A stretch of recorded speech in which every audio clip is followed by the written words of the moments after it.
Hello. I'm here a little bit early. Just got word on my work for this coming school year. New Board of Education, a whopping 12 schools. This is gonna be a time. This is gonna be amazing. And by amazing, I mean crazy.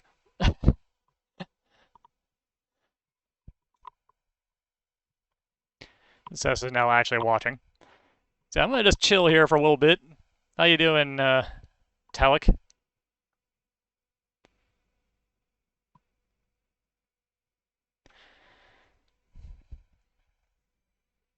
Had to do a little bit of stupid wizardry to be able to get it so you guys can see the introduction to what I'm planning to do. We finished it, and the entire end sequence of that game made me kind of hate it.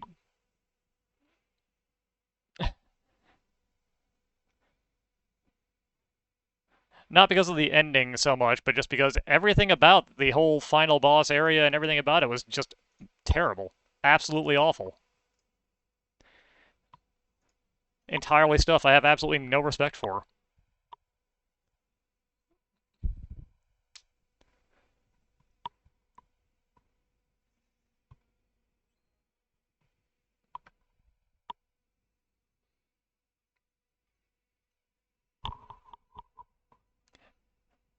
Also of note, it took literal months, but I actually did finally get that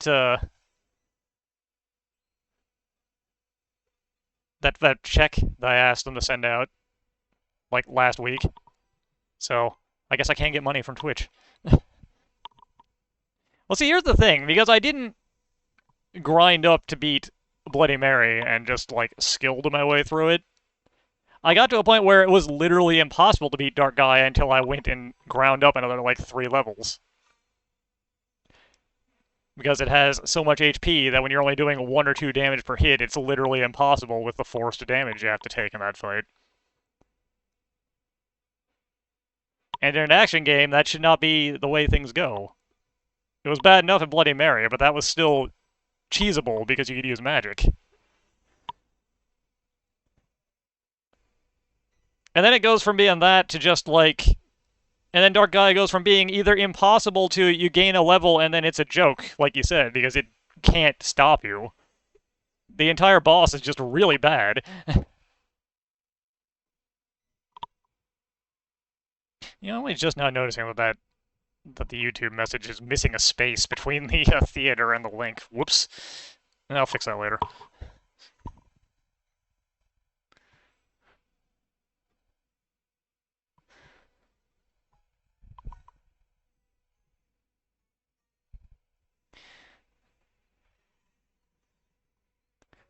Well, said we were going to start at noon, so I guess I will get us moving. See if I can remember the sequence of steps to get this to pop up so you guys can actually see the intro. Alright, hit launch. He does that. I unhide it. I raise this up. I unhide it. There it is, okay.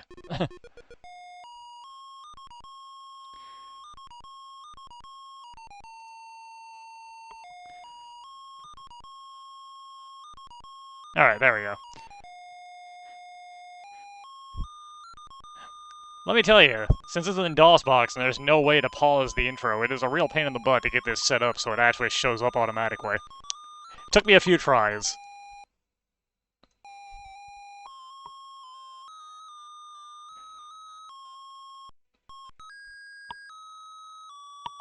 Main thing being you have to make sure that the window is not visible when you close DOSBox or else it completely screws up. I don't know why that is.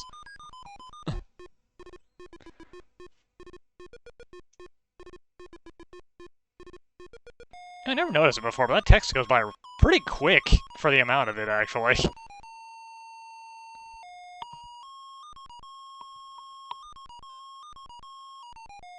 Also, I need to turn this down in my head a little bit. Ah, God.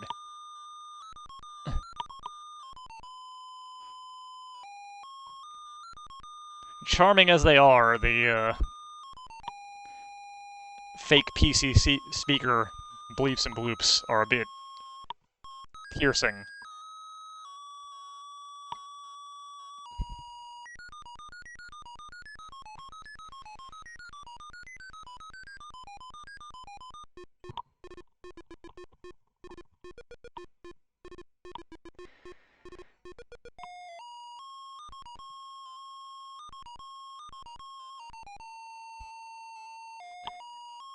I will admit, I did go into this game a little bit just to make sure I vaguely remembered how to get out of the first area.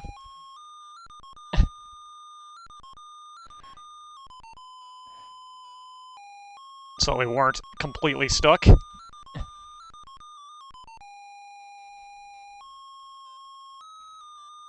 this gonna move on its own, or do I have to actually push a button now? I think I have to push a button now. Please, shut up in my ears. Thank you. Alright. Also, because this is the first game in the series, they didn't... They let you put in a name. The one and only time Roger Wilco might not be Roger Wilco.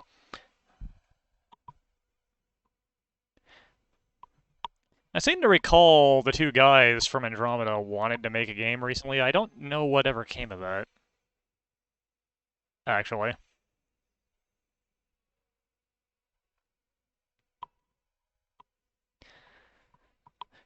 Also note, the first Space Quest game is actually fairly short.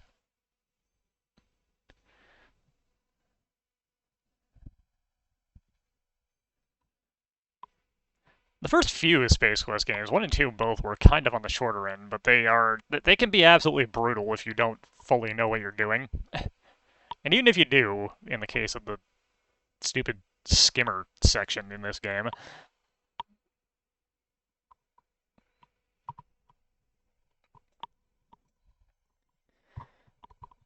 Anyway, let's be with a capital. Roger.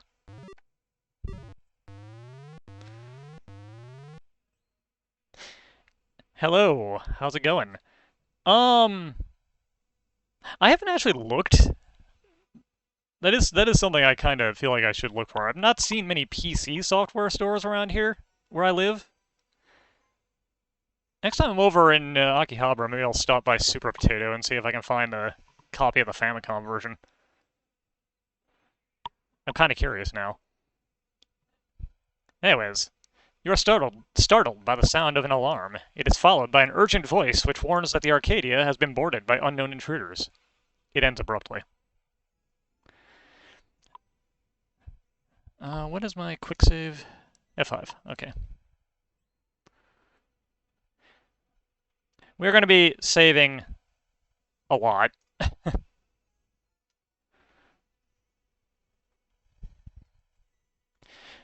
Especially here, because you can die on pretty much any screen. I could turn up the speed, but let's just be chill. This screen's important, but not quite yet. Not quite yet. This is also the only Space Quest game which technically has more than one ending. But what you want to watch for while you're walking around the ship here is you hear footsteps to appear at the bottom. If you see that, you need to get off the screen. It appears to be one of your crewmates. He is non-functional. There are many bodies all over the place, but this is the only important one. You search the body of your crewmate and find a keycard.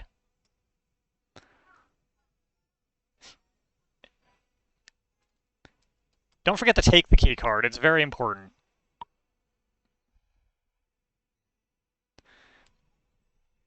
Alright, now we want to go to the other... We want to go back to the card room.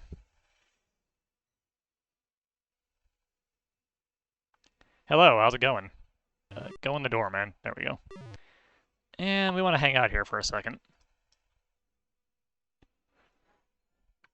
A second might be being a little generous, but we want to hang out in here for a little while. For this man. The door opens, and a man you recognize as one of the lab scientists enters. He appears to be injured. Yeah, I just found out what I'm doing for this upcoming school year, and it sounds like it's going to be tough, but interesting. After only a few steps, he slumps to the floor. Lolly-ho indeed. A large laser hole has been burned in his uniform, through which you can see previously unexposed tissue. Struggling painfully, he raises up on one elbow. He tells you the Arcata is under attack, and that the star generator is in danger. You had better leave if you value your life. He looks over towards the shelves full of cartridges and utters the words, "Astral body." He then settles to the floor, lifeless.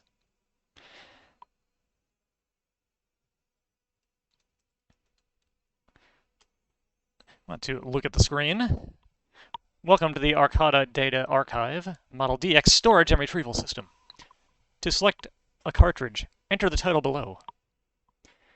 So we want to look for what the man just said.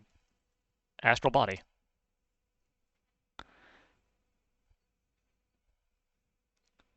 And wait for this little robot buddy to go get our cartridge for us.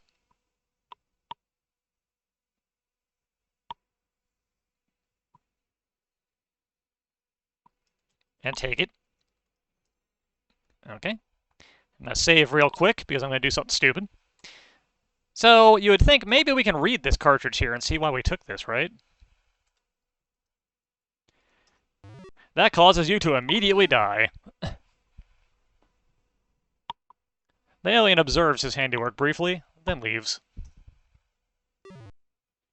As you lie on the floor in a smoldering, carbogelatinous heap, you can't help but wonder why you bothered getting up this morning. I have not ever played that. I have heard of it, but I have never played it or seen it. Thank you for playing Space Quest. Too bad you failed miserably and doomed all your people to a horrible death at the hands of the Sarians. If you continue playing as skillfully as this, we'll never have a chance for a sequel. Better luck next time. Thank you for that, Space Quest.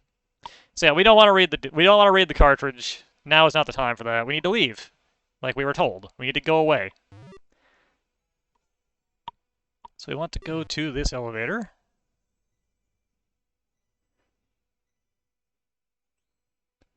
I feel like I maybe should have plugged in my USB keypad so I can walk diagonally, but it's probably fine.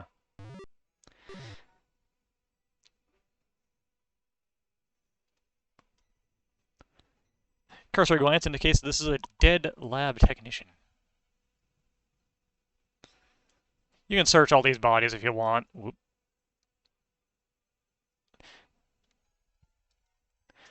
But none of them have anything. We can also check out this room if we want to. You don't have to.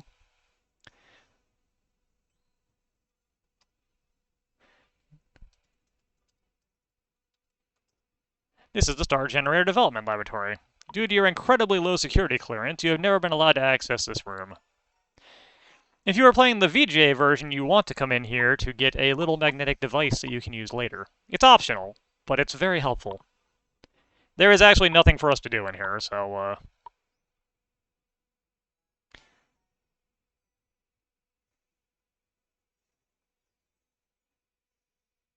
we want to come down here. You think you hear footsteps, and we got out of the way just in time.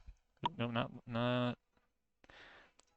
This is a section of one of the lower levels of Arcata. I want to hit F5. I want to save again. If you hang around when you hear footsteps, eventually an alien walks in and shoots you.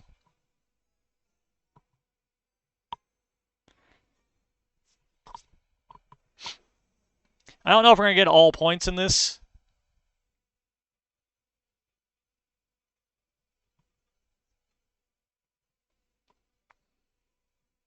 But we should be able to finish it, probably.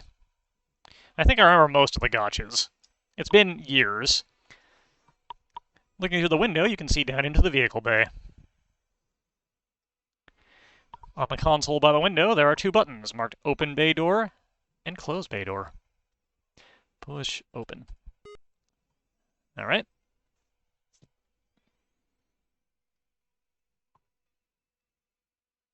Oop.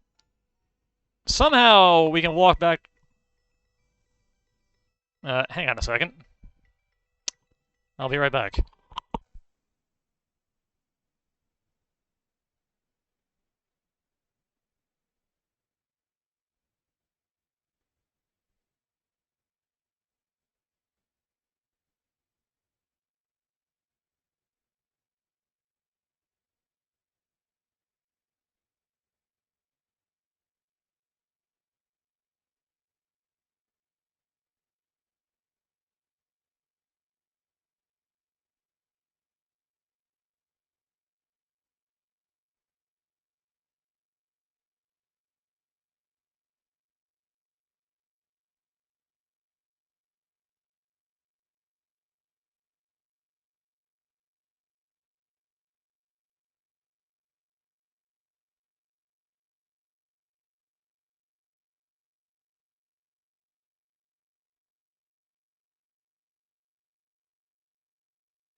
Sorry about that. Some final arrangements for work going on there. Not sure why they called me this time. They usually use a form for the questions they just asked. You gonna let me do it this time? Okay.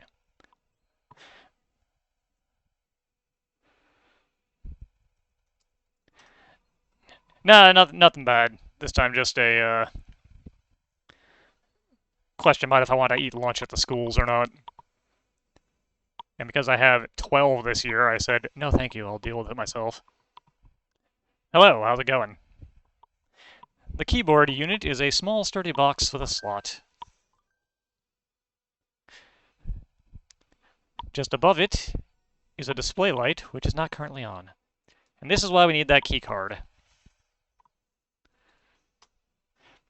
You slide the key card into its slot, you hear an audible click, you take the key card back.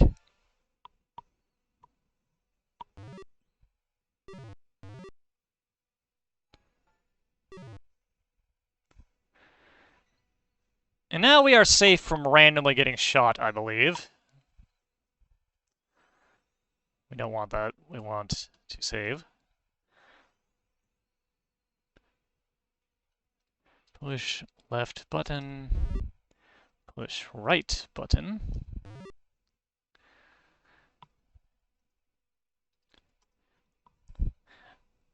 This is a standard issue flight suit designed to protect the wearer from the unique conditions of space travel. Whoop. Take suit. Whoop. Alright. Now, we got this jumble of pixels here. You might not know what that is. If you type... Nope. Nope. You have to just know what this is, I guess.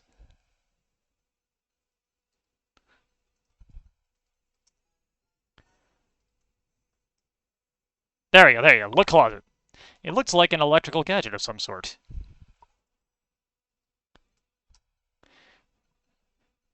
And now if we check our inventory, what's the key for that? I thought there was a hotkey for that. Turns out there's not. I don't know what inventory... Alright. Inventory is tab, okay. If we look at the gadget, it tells us what it is. Written on the electronic gadget are the words dialect translator. On one end is a dial and a light, currently dim. Turn on a gadget. We don't need to do that right now, but it's better to do it now before we forget.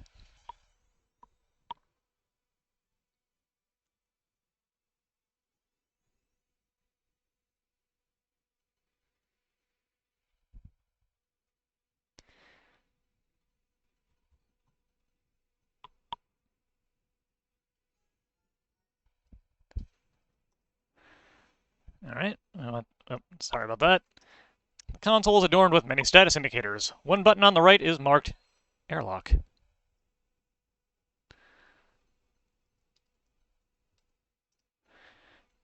Now, if you're not wearing the spacesuit, you, as you might expect, die from explosive decompression, I believe.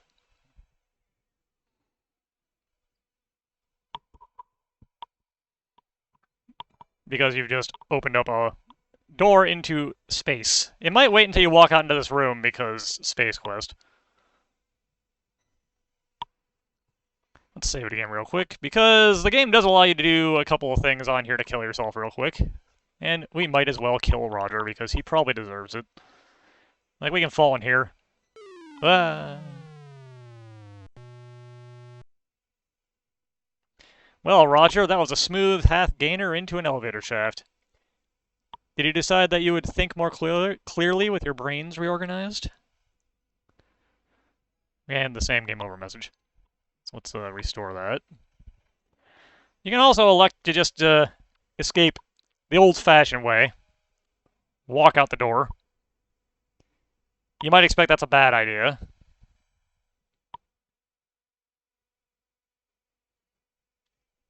Ah, okay. That's what that is. Got another email from work, and it's actually a helpful one.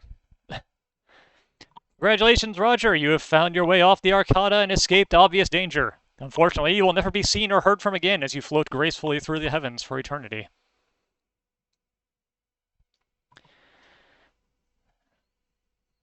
So, obviously, we need to restore that. Well, I originally had 12 different emails about the schools I was going to, and now I've got one that has all of them in one. So, look panel. Look panel. Looking at the console, you see a button marked platform. There are also some gauges which don't interest you. Push platform. Whoop. There is now an escape pod here.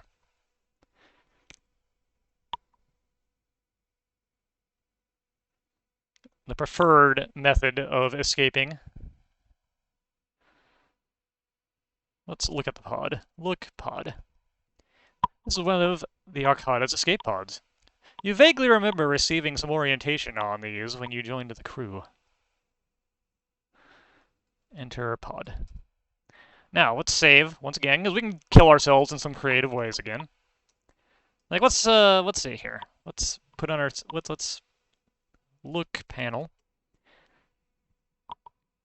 The console consists of a screen, pod status indicators, a throttle, some buttons, and some buttons. The buttons are marked auto nav, power, and don't touch. Let's push power. Let's pull the throttle. Let's not put on our seatbelt. Let's see what happens. It doesn't allow you to. All right. Done. Pull throttle. Oh. Close door. Pull throttle.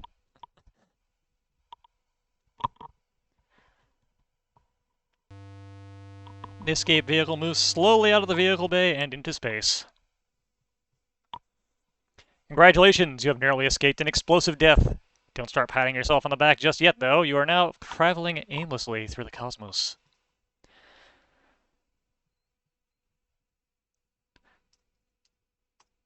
So we had a button called Don't Touch. Naturally, we're going to push it. It said Don't Touch. I warned you.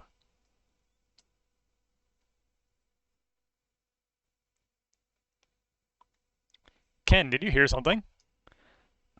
It was probably just the Gators entertaining another Space Quest player. Go back to sleep, Berta. Through a strange quirk of fate, or was it? You have stumbled into a place beyond time, space, and dimension. You have entered the Daventry Zone. That's right, the land of King's Quest. This will not help you now, since you are playing Space Quest.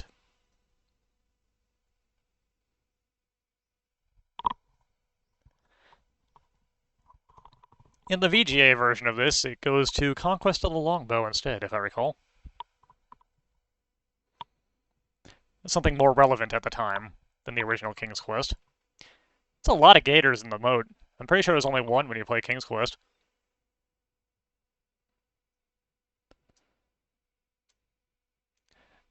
So anyways, if we look around, you are sitting in the pilot's seat of the escape pod, facing towards the window.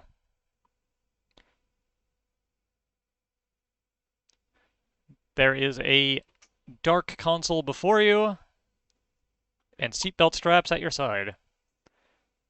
Confused as to what you should do, you wish you would have paid more attention during crew orientation. Look, screen. Escape pod systems activated, all systems are go. So, in order to continue, we need to push auto nav.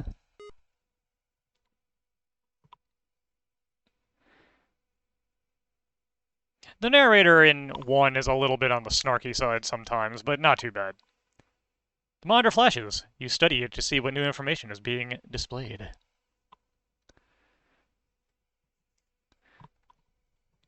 The autonav has found us a nearby planet. Planet Corona. Dimensions, who cares? Atmosphere, breathable. Life civilization, unknown. Temperature, 40 degrees C. Navigation system, locked in. The autonav system is locked onto the small planet of Corona, and the pod has begun its approach. Nothing to do now but hang on.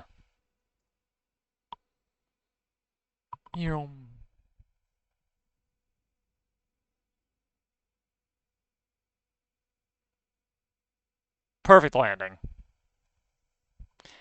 After a skull-jarring landing, you peer through the shattered viewing port out onto the desert landscape.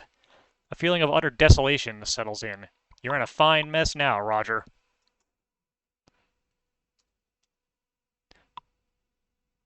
You are inside the escape pod. It appears that the more fragile devices were damaged severely by the impact of landing. A survival kit has broken loose from someplace. The survival kit is important. Let's open the kit. This is your survival kit. It contains a Xenon army knife and a can of dehydrated water. This is a cylinder of dehydrated water. At the top of the cylinder is a regulator and a short nozzle. On the side is a label. The label says, Pelvatron's dehydrated water, H2. All you add is air. Makes 10 gallons. Directions. To use, simply drink from the nozzle. Metered amounts will be dispensed. Caution, do not attempt to open or rupture. Misuse could result in personal injury and or flash flooding. Let's unbuckle our seatbelt. Open door. The door has been permanently opened by the impact of landing.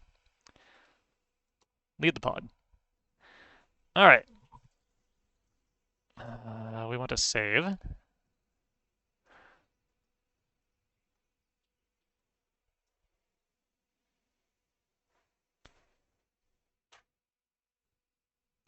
And before we leave the screen, it's quite sandy down there. You see that a piece of highly reflective glass has broken out of the pod window. We want that glass. Very easy to miss, because the game makes no effort to tell you that it is there, and it is really not visible on this thing. So you might be wondering, oh, I guess it's time to explore. Let's go off to the left.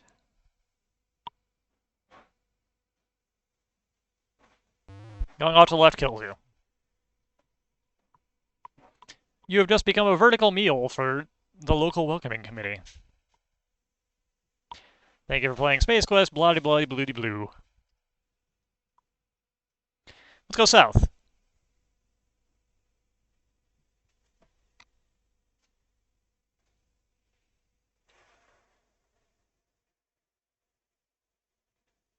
Same thing happens.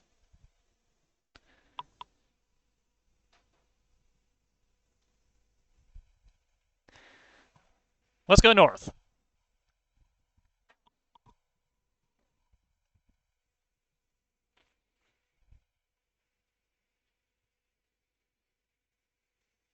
Same thing happens. So the game doesn't really tell you where to go, but it also doesn't let you wander around too blindly, because it just kills you.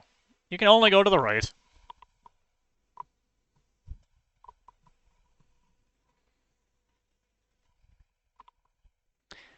And over here we find some actual stuff.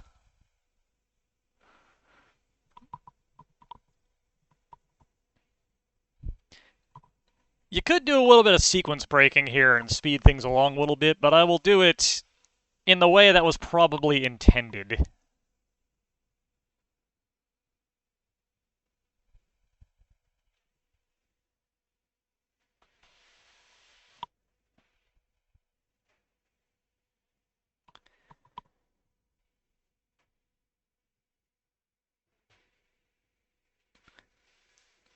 We can walk around this area aimlessly. We can find some more friendly wildlife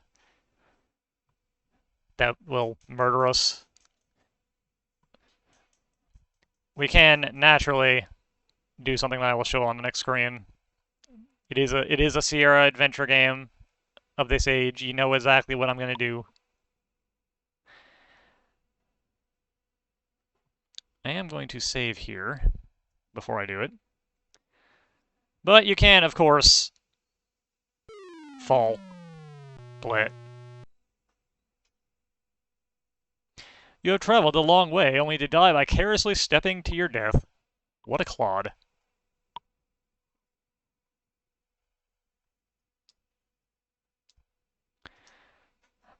The other thing that is notable here is we have a King's Quest II bridge scenario. If we just keep crossing this thing... no, I want to be on this side, actually. Oh, wait, nope, I want to be on this side. No, change my mind, I want to be on this side again. It will eventually break. Unless you have absolutely no idea what you're doing. This is much more generous than the King's Quest bridge, though, because you have to walk you only need to walk over this, I think, a maximum of 3 times. And you can do it in as few as 1. Got this big rock here, which you could use for something, or you could not.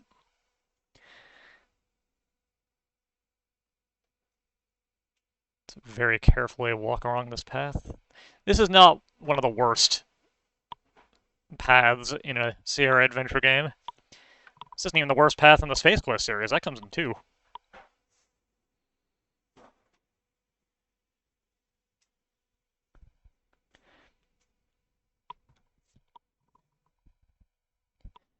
The only thing this path really has going for it is that it's kind of long.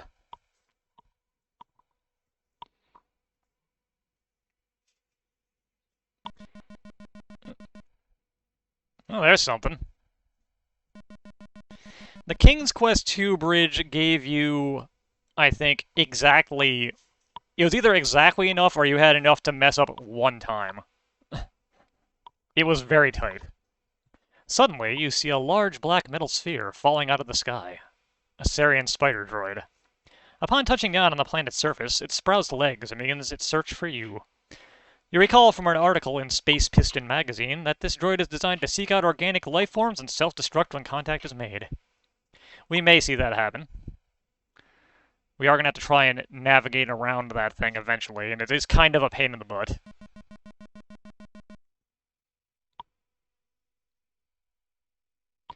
But first we want to step here.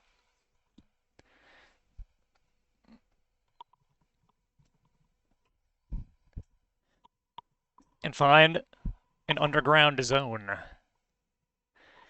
It's very easy to overlook this little guy right here. It looks just like a Coronian rock should. But we want that rock. Take rock.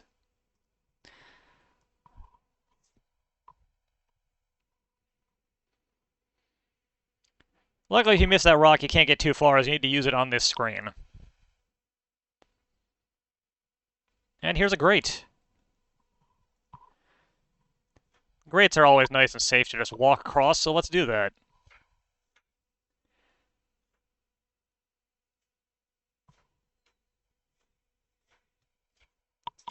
You've been snatched from existence by a tentacled beast lurking beneath the grate.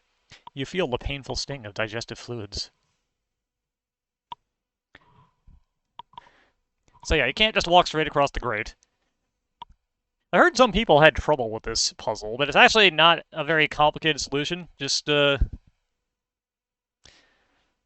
inch along the wall instead. You have to be careful when you're moving down at the edge here, but aside from that, it's not too bad. There's a geyser cone here. It is rhythmically spewing hot steam. If you have the right kind of mindset, you might think to do this. Otherwise, you probably just try a bunch of stuff to try and figure out how to open up that door that's obviously behind us. But covering the geyser with a rock opens the door.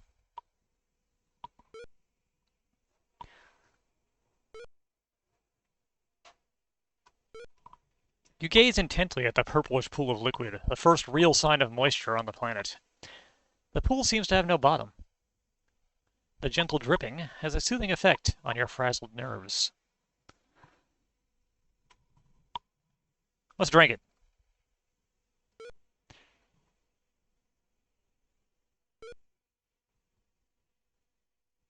Nope, no, no, not what I wanted to do. Don't want to use up my water.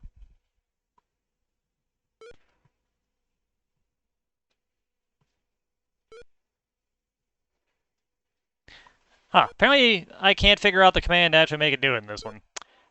Oh well, we can die to the liquid in a different way, it's fine.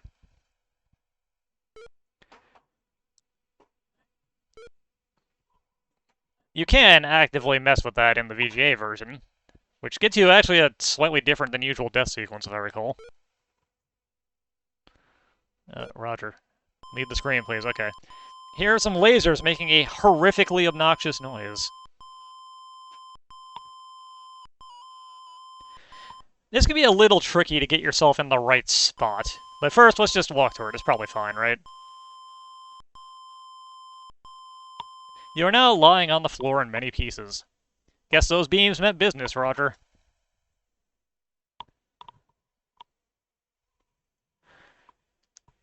And this is why we needed to find that glass early on. Hang on. Oh. There we go. Gotta get just the right distance, and it's very easy to accidentally walk into those. You have quite cleverly turned the beam upon itself, frying it in inoperability.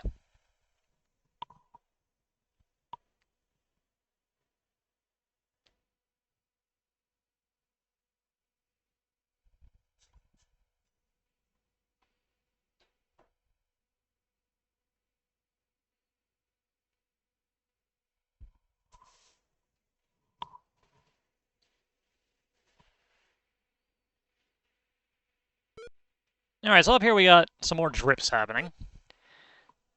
I'm going to try to get to the far side of it before I show off the death, because I messed this up enough as it is. Yeah, I shouldn't have stopped there. You're unpleasantly surprised by a drop of searing acid which bores its way to your feet. In the VGA version, that's actually, like,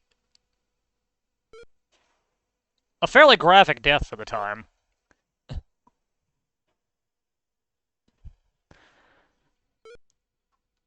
And at this point, you really want to have turned on that gadget, if you have not. I think the game gives you a chance in the room in question, but I don't remember for sure. As soon as you enter the room, you find yourself surrounded by darkness. Suddenly, you become aware of the fact that you cannot move or speak. A strange, unknown force has taken over. A massive holographic image appears before you. You sense that you are the only life form in the area.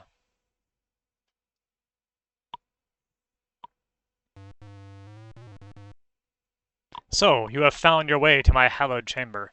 If you do not have the translation gadget, this is just nonsense that you can't understand.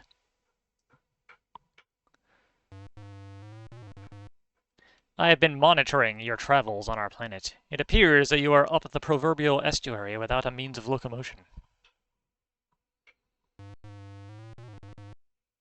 You are obviously in need of transportation. Let us see if you are worthy of our assistance.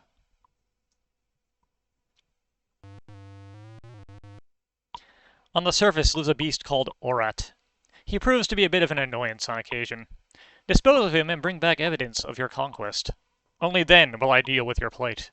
Good luck, strange one. And we get dumped back up here. Whoop. So now we have to find and eliminate the Orat. There are two ways to do this. We can just throw our dehydrated water at it. It will eat it and explode. Or we can do what I'm going to attempt to do, and use that spider droid that's after us to take it out for us.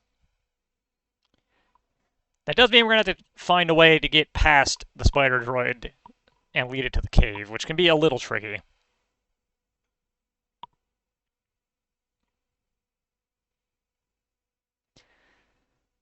The droid should fall back onto the planet on this screen, I believe. Yep, there it is. Hello. Same message as the first time. Alright, now what I'm gonna do... Also, where the droid was right now is actually the cave we need to get into. Off on the right, over here. I think you can see my mouse. Yeah, this is the cave. I'm going to save. The easiest way I found to do this is to walk south one screen.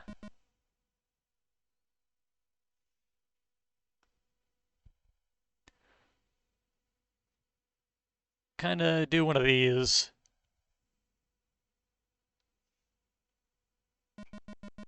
Go back up.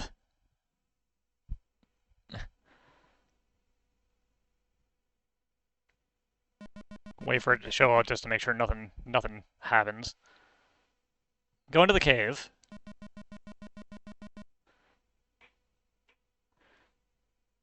And we want to hide behind this thing.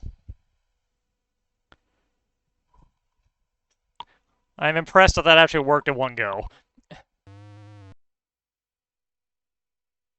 They run into each other, and that is 2 problems dealt with in one fell swoop.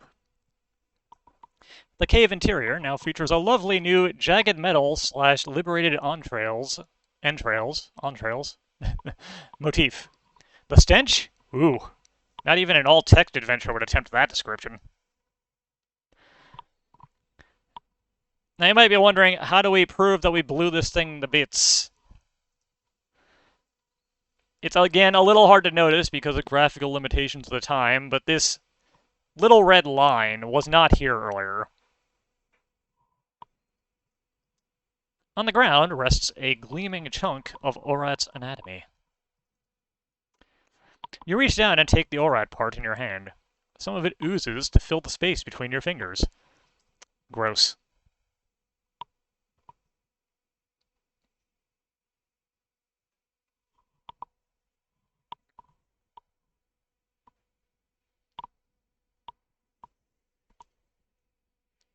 But with the spider pod self-destructed, we don't have to worry about that thing anymore.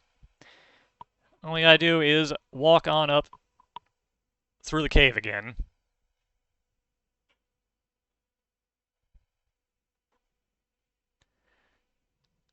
To deliver the part.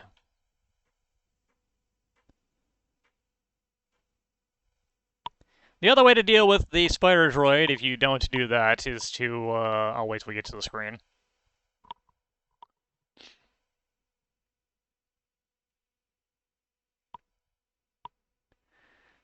Is to push this rock onto it, which involves some kind of annoying timing and is worth less points. Giving the dehydrated water to the ORAD is also worth less points than this solution. But they both work.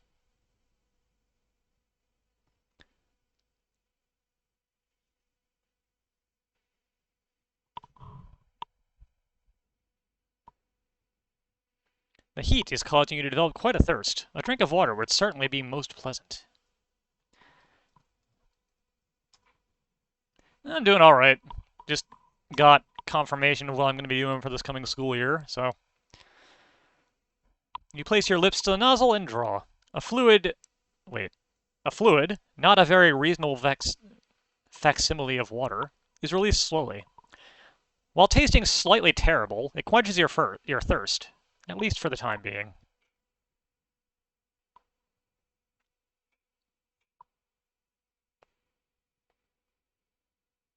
I've heard good things about Doom Patrol. I've never had a chance to read it, though.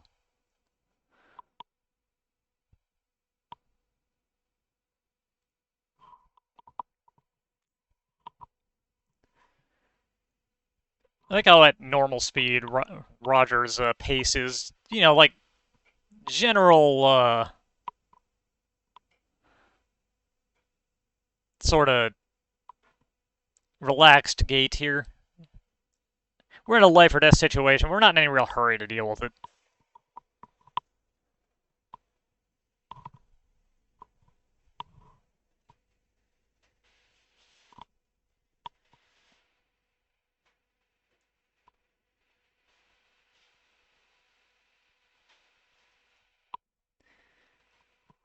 Alright. We gotta walk through the Death Trap cave again. Let's just make a few safety saves along the way.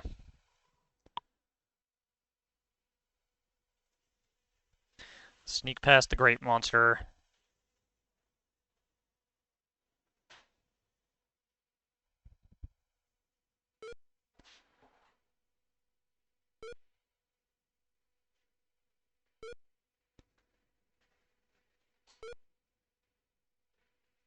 Get stuck on the rocks.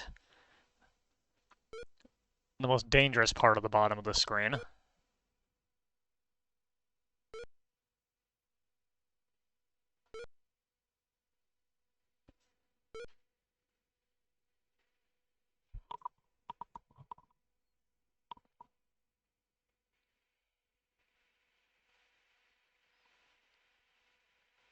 Go through the laser zone.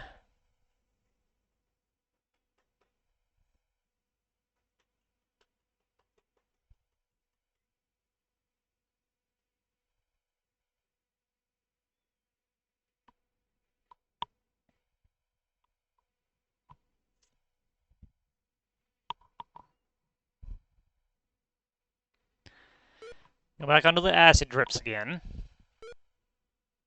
Text to speech.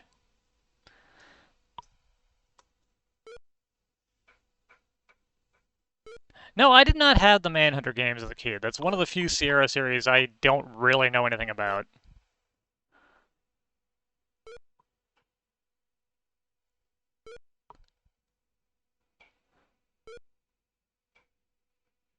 And walk through this relatively safe screen as long as you don't walk off the bottom like an idiot.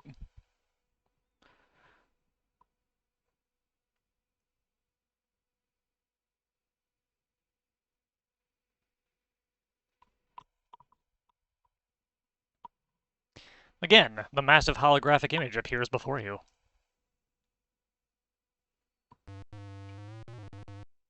So, you have returned. Fortunately, there is much more to you than meets the eye. Drop before me your proof of Orat's defeat for my inspection. They're pretty awesome, an evolution of this engine into a rudimentary point-and-click type of thing. Plus a cool study. Huh, that does sound interesting. Drop part. You drop the Orat part to the ground. The vision is silent. You are startled by a rumbling, and suddenly an oddly shaped door comes into view. It opens slowly. You hear a voice, different this time, beckoning you to step forward.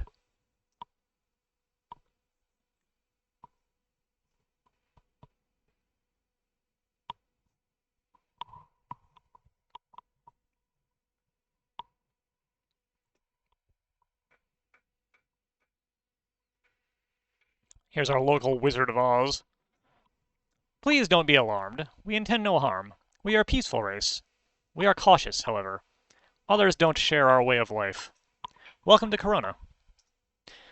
You are standing in the power generation facility of our underground settlement.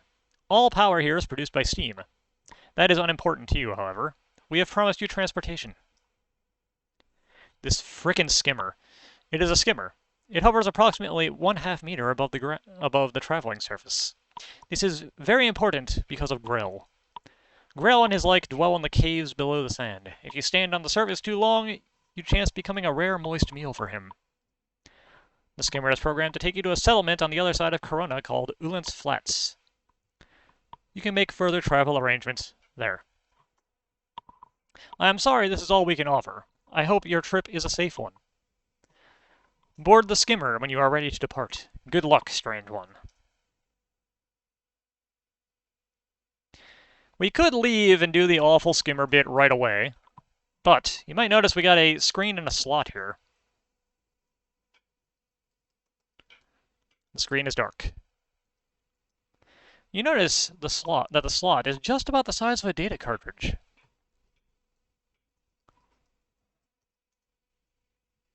The cartridge snaps neatly into the slot and the screen comes alive. Whosoever shall read this, my name is Dr. Slash Vohal. I am a scientist with the Star Generator Project aboard the Star Lab Arcata. We have just successfully completed development and testing of the Star Generator. During this time, I have come to believe that our progress has been monitored by others. I fear that the Sarians may have learned of our mission. If my fears prove true, the Star Generator and the people of our universe are in serious jeopardy. The Star Generator is a miraculous device. Used as intended, it will help preserve life for eons to come. Used as a device for evil, it would cause the destruction of millions of lives and enslave all who oppose the Sarians. Encoded within this cartridge are all the plans and specifications for the construction of the Star Generator. Should any disaster befall the Star Generator project, scientists would be able to create a duplicate of the Star Generator with this information. Please guard this with your life. Return it to the Xenon ruling body as quickly as possible. Important note, the Star Generator is capable of self-destruction. This is introduced to the system as a precaution.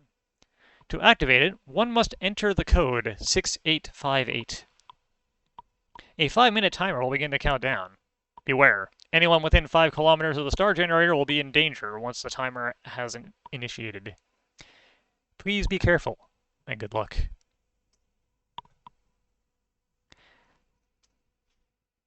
Wait. Before I save it, very important. Take our cartridge back. You can leave it here, and you'll get a slightly different ending for doing so.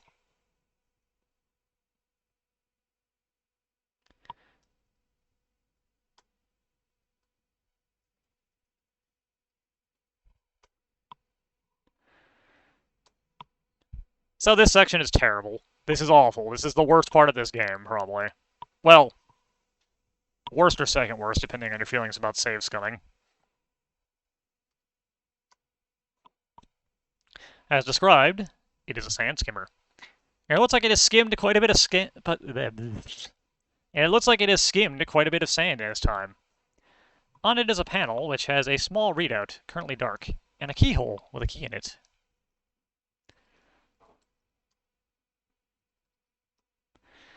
You turn the key and suddenly the jet turbines begin to whir. The skimmer begins to shake beneath you as its platform slowly moves into the launch tube. You can't help but wonder what you've gotten yourself into this time. As you nervously hang on, the skimmer rises slowly to the surface of the planet via a secret passage.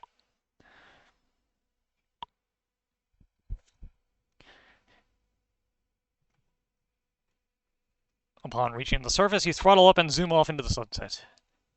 The settlement the alien spoke of appears on the horizon. Now what I'm going to do is make a quick save right at the start of the sequence first. Whoop.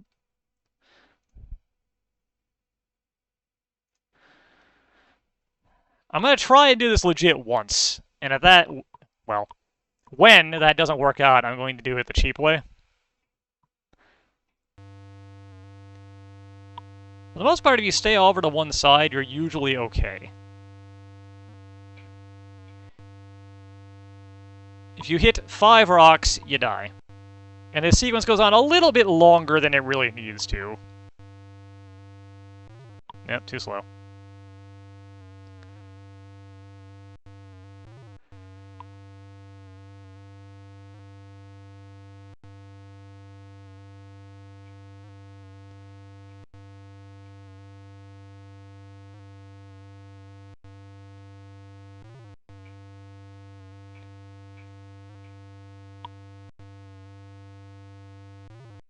Yeah, we're gonna die. It's fine. Had you eaten a few less donuts during the mission, you might have cleared that rock, Roger. Blah, blah, blah. You can straight up skip this in the VGA version. But what you can do in this version is just periodically save every now and then, and the rocks are completely random. They will not appear in the same place all the time.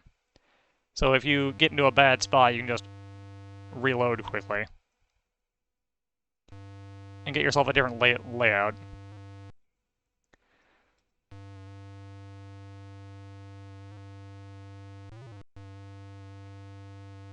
We can take a couple of hits, it's no big deal. I'm gonna undo that one though.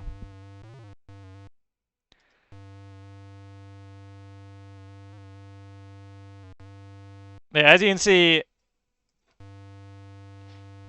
you can just sit to one side and kind of save scum your way through it. The only rocks that stay legit on the screen are ones that were already there when you saved.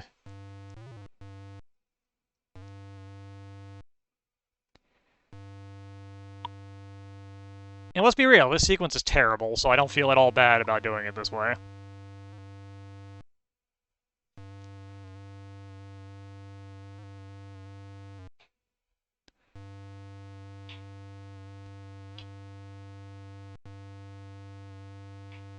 You might note that the damage notification at the bottom is gone. This does not fix any damage you've taken, it just removes the message from the screen until you take more damage.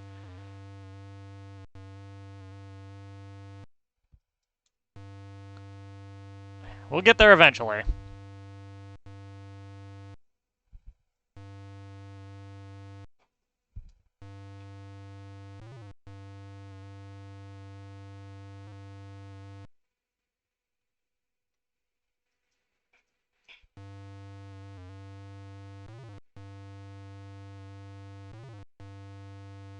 Hey, we made it. Woo, that was pretty intense. You managed to successfully navigate through the treacherous boulder field, and you are quite relieved to see that you've reached the settlement.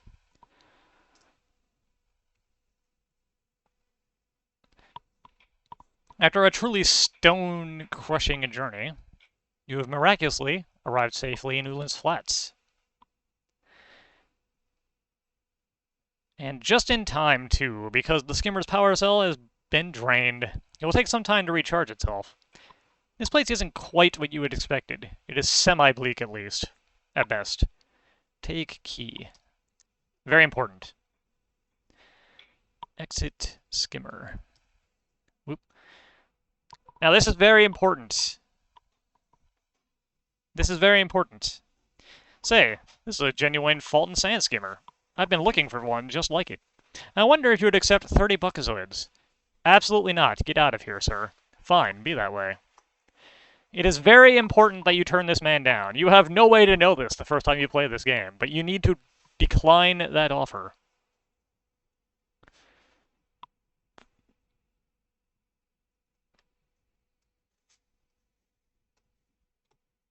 It is of vital importance that you decline that offer, and also that you take the key. So we leave the screen, we come back. And our boy will return. If you have not taken the key, he will just steal it off screen. Okay, this is my final offer. I'm only doing it because you look like you need it pretty bad. I'll give you 30 buckazoids, and I'll throw in this swell jetpack. I only used it once. Works great in zero gravity. You'll love it. Is it a deal? Yes or no? Yes. You need that jetpack. You absolutely 100% must get that jetpack or you are screwed. There is absolutely no way to know that until you get to the point where you need it. And if you say no, he wasn't kidding. That was in fact his final offer. He will go away and never come back. So now we have some money.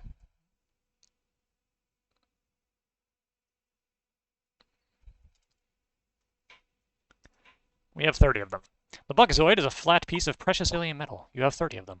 We need more. And the only way to get more money is in the bar.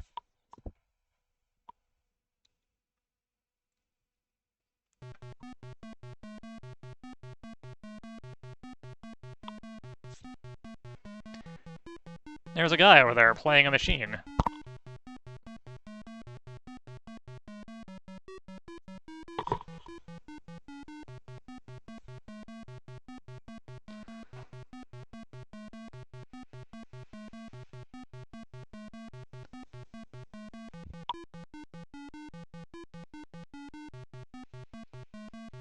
He is now an ex-living being.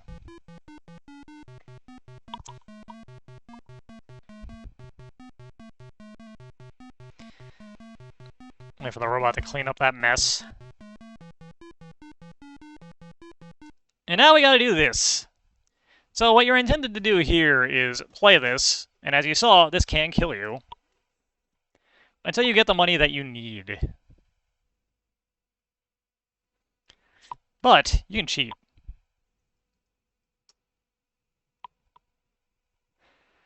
just for fun.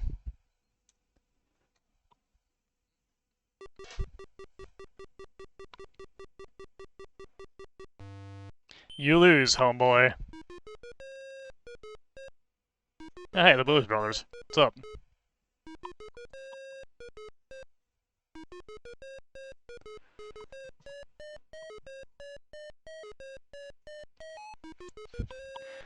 Luck's turn has cost you dearly. As life seeps away, you long for the simpler days aboard the Arcata. Thank you for playing Space Quest. Wah-de-blue-de-blue, you suck. So anyways, you can save scum, saving when you win, loading when you lose. Or you can just cheat. And guarantee yourself victory every time. In the VGA version, I mentioned you can pick up a magnetic device back on the Arcata. If you do, you can put it on the machine and auto-win.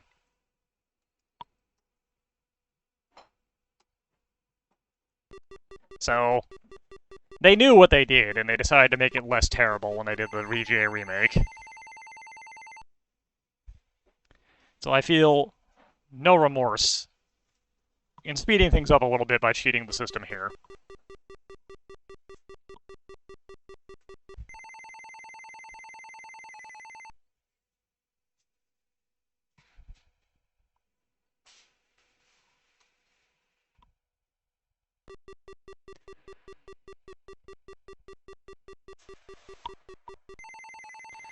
Sorry, there seems to have been a circuit failure. To be reimbursed, send claim to Jipazoid Novelties 2001 Odessa Blastway Gurnville Fedor XL Galaxy. Please allow 2 decades for delivery. And I'll be right back.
I'm back. Also, I will agree with you that poker game was real terrible.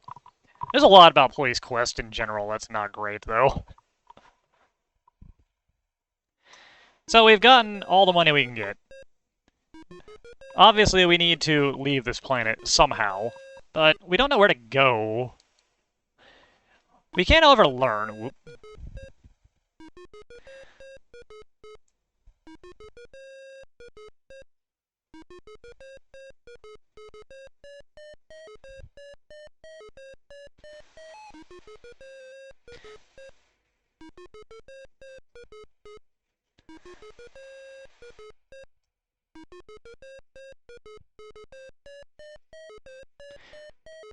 Nope. I waited too long.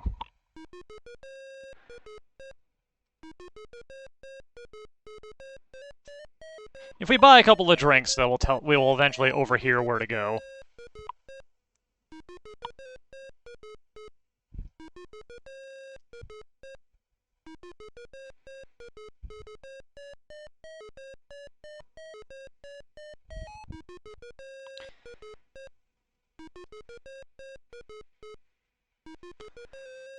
No one here seems willing to acknowledge your presence. Just like real life. Eventually the bartender will come back, I think.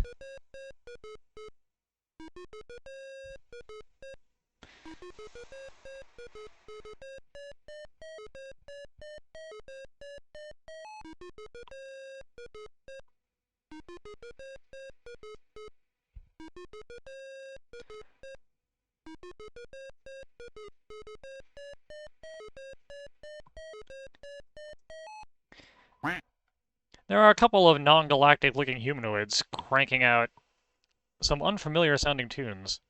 They seem interested solely in the music they are performing. Mr. Bartender, please come back. I didn't mean it. Do I have to leave and come back in? I'm gonna leave and come back in. Yeah, you can't really fit yourself in between these guys. Come over here.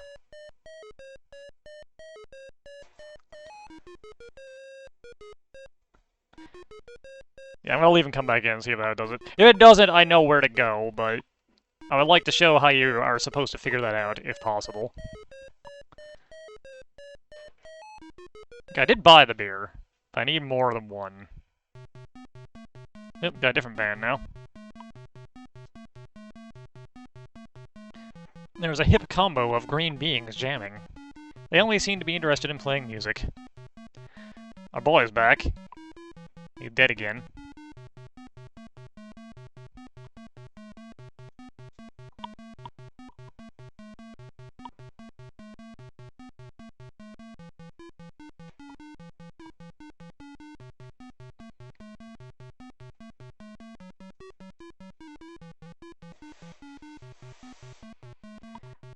Maybe I don't remember how to do this part. That could very well be the case.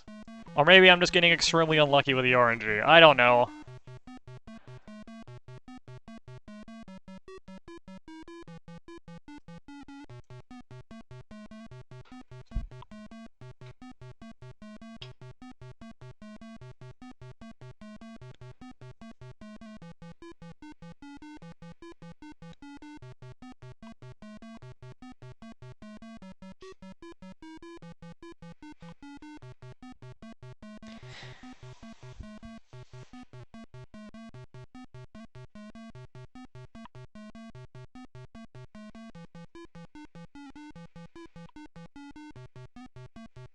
You know what, forget it. Let's go get ourselves a ship.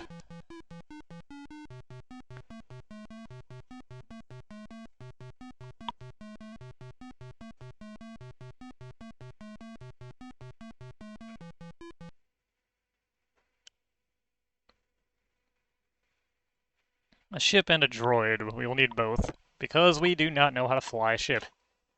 Because we are Roger Wilco, and therefore kind of dumb. Also a janitor. We're not trained to fly a ship.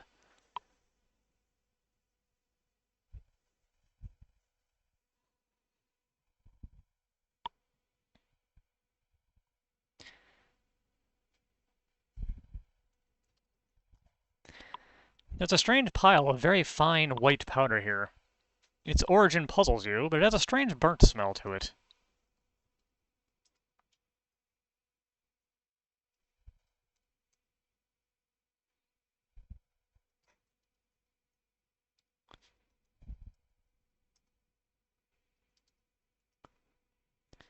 The extremely fine dust seeps between your fingers. There is no need for it anyway, especially considering its origin. I think if you have absolutely no money, you can find like a single Buxoid or something in there. I don't recall. Anyways, here's Droids Be Us. This is the exterior of Droids Be Us. There is a door here. Welcome to Droids Be Us, the finest emporium for mechanized beings we have in the quadrant. Wait. I said that wrong, whatever. We have a complete line of droids for any purpose imaginable. Well, almost any. All top of the line. I suppose you would probably be interested in our sale items. Please walk this way.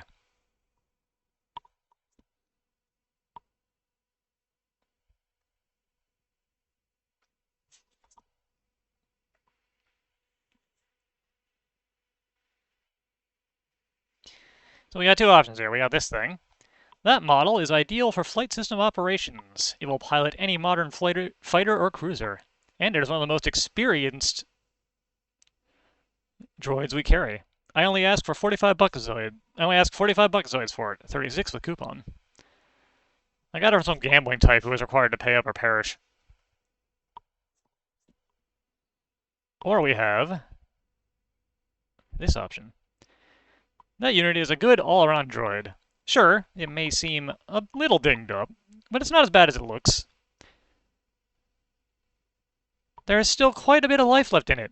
It is a great little companion. And for you, only 40 buckazoids, 32 with coupon. There is a correct choice and an incorrect choice here, but I'm going to say goodbye. And come back a little later. We can look at the other ones too. That one is a collector's item. One of the very first droids ever built. Someday that rare piece is going to bring me a small fortune at auction. It's not for sale. We call that one the Peacemaker. It is used primarily in security. In a crime situation, it is capable of apprehending, trying, sentencing, and punishing the offender on the spot. Swift and effective. And only 368 buckazoids. 294 with coupon. You might note that one is worth more than we can ever possibly have. And here we have...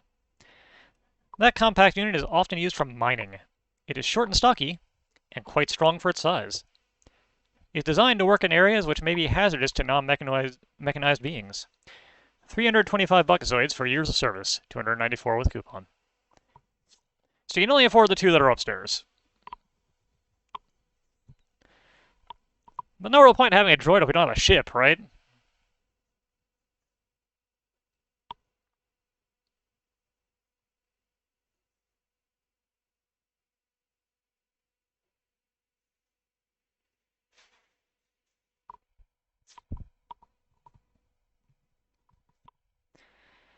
Let's see if we can find ourselves a ship.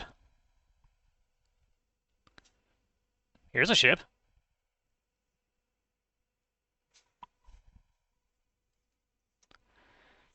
This is actually not a bad-looking ship. It appears to be a Dralian model cruiser. They have a reputation for quickness and reliability.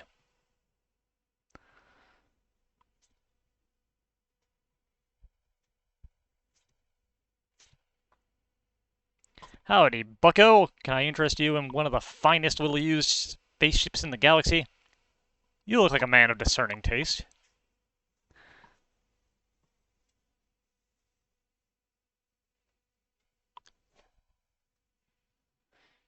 Whoop.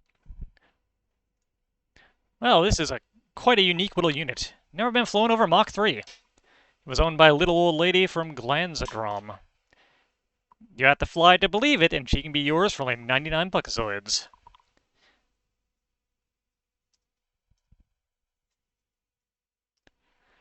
I tell you, I think you've made a wise decision. She's a beauty. The keys are in her. If you have any problems, don't hesitate to come back and tell us about them. It's been a heck of a pleasure doing business with you. Well, good luck. Come again. You proudly climb into your new used spacecraft. There is definitely something unique about it. You turn the key excitedly.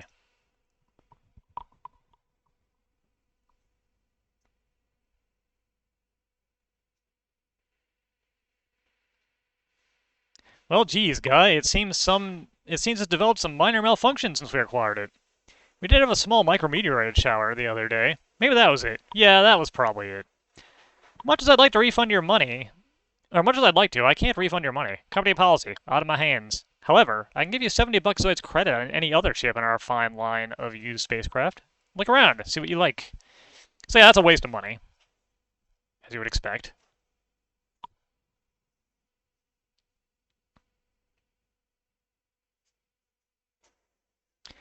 Don't let appearances fool you. This baby may be a relic. I mean, a classic. But she's as dependable as the day we got her. And just think, you'll be the only one in the galaxy with one, I guarantee it. She's a beaut, isn't she? This little baby can do a spin around a planet in just under an hour. Look at the lines and the bodywork. They just don't make them like this anymore, you know what I mean? She's a real bargain at 185 buckazoids. Well, that sounds just great to me. Tell you I think you made a wise wada bada blue. You shell the buckazoids and hop in. Anxiously, you fire it up and lift off.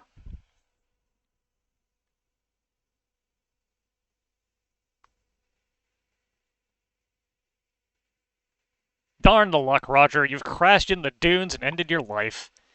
The various inhabitants of the Coronian Desert are now feasting on what remains of you. Guess that wasn't such a hot purchase.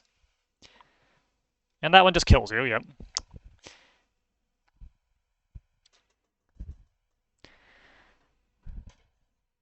But now we've interacted with Tiny, we can come back up to this ship.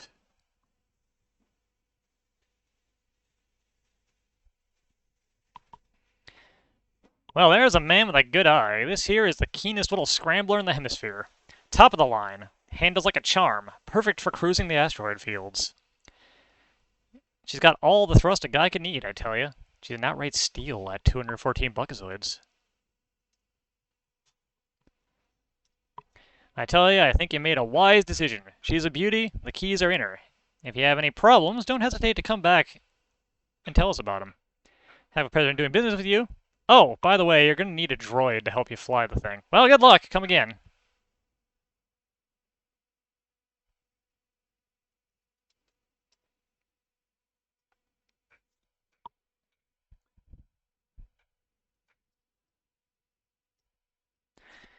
We have not quite enough money to buy that droid now. Because I think I goofed. I'm pretty sure you can, hang on, let me actually reload real quick.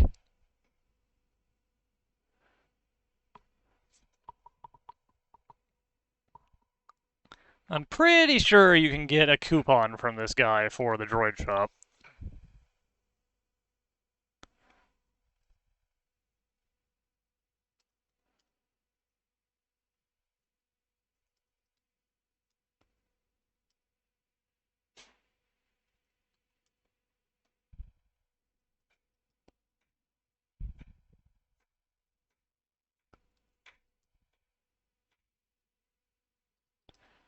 Tiny's not a great conversation. He just wants to sell, sell, sell. Okay, I don't remember how to do it. Anyways, whatever. It's fine. Buy the ship.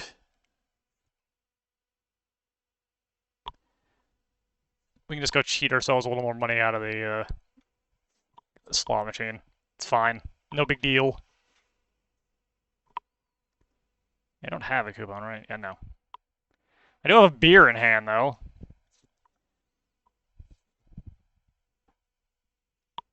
Basically, I didn't drink the beer. That didn't work before.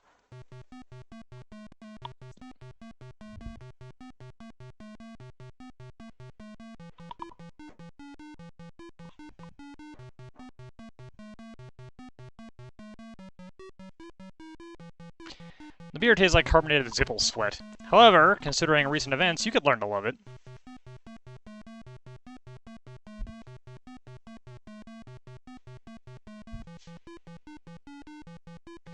Gulp, gulp.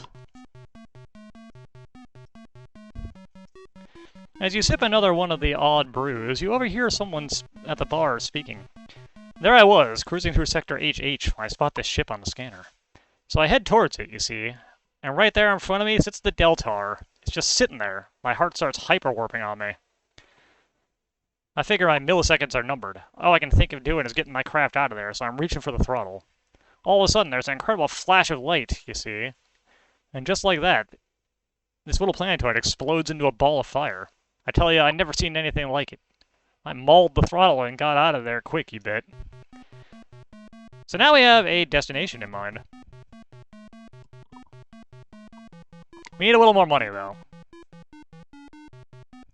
Oh, I'm in the robot's way. Whoops.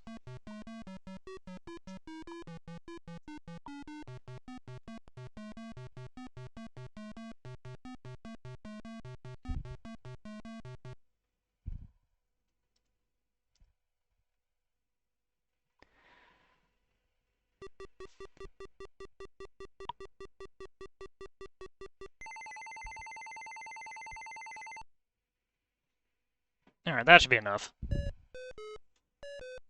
Ah, the one band that got removed in the VGA remake. On stage are two heavily bearded gents and a relatively clean-shaven drummer. They're one of the hottest bands in the quadrant.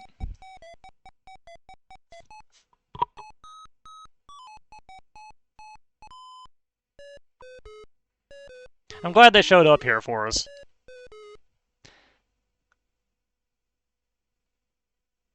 Say there, pals, come to my attention, blah, blah, blah. Maybe I'll help you if you follow me. Yeah, no, that guy'll mug you. I already have a ship. I bought one. Good sir. Evidently, the slot machine cheat only works in version 2.2. Oh, I did not know that. That is apparently the version that's in the collection, though.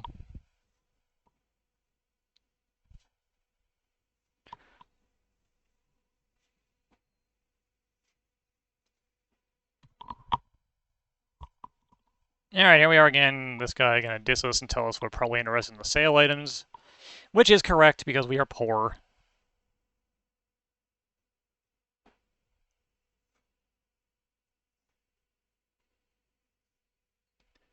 And naturally, we want to buy the piloting model, since we don't know how to pilot.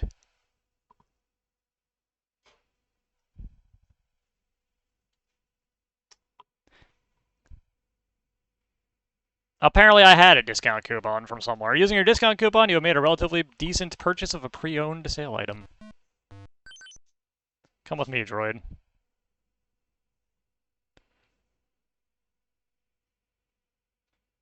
Maybe Tiny gave me one, I didn't notice it in the text box. If you buy the other droid, it breaks as soon as you leave the building, if I recall.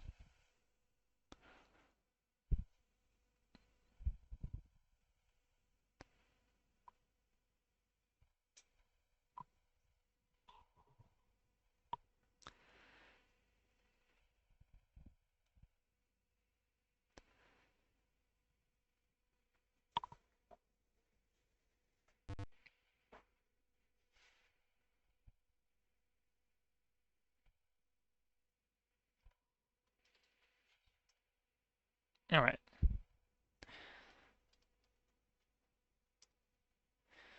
Looking at the inside of the ship, you notice there are no controls here, just a button marked load.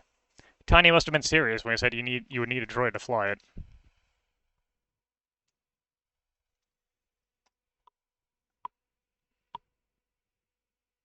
For what sector shall I head for, sir? Asked the droid. HH. Sector HH it is. I will proceed with course entry. Hey, wait a minute. Where do you think you're going with my ship? Yep. Tiny sold us the Mugger's spaceship. Off you go into the purple yonder.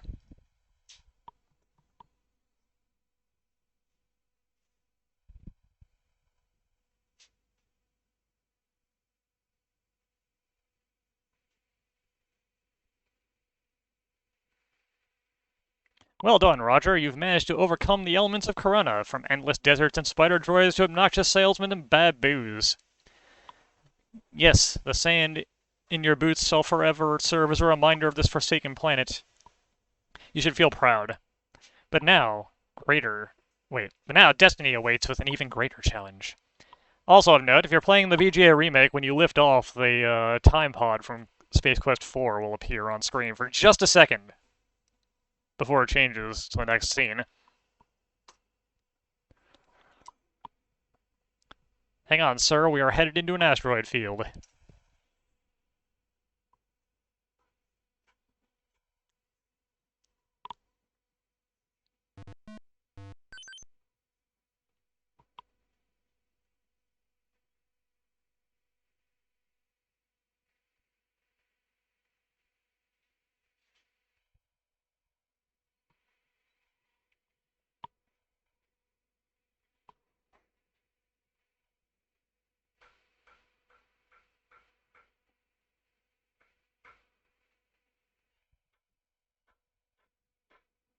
And there's our target, the Deltar. We've established visual contact with a ship of Sarian origin, says the droid. The name Deltar is confirmed. You might consider the fact that we are in danger by being anywhere near this ship. I hope you didn't waste money on the extended warranty when you purchased me. I will slow our approach and stand off at a safe distance.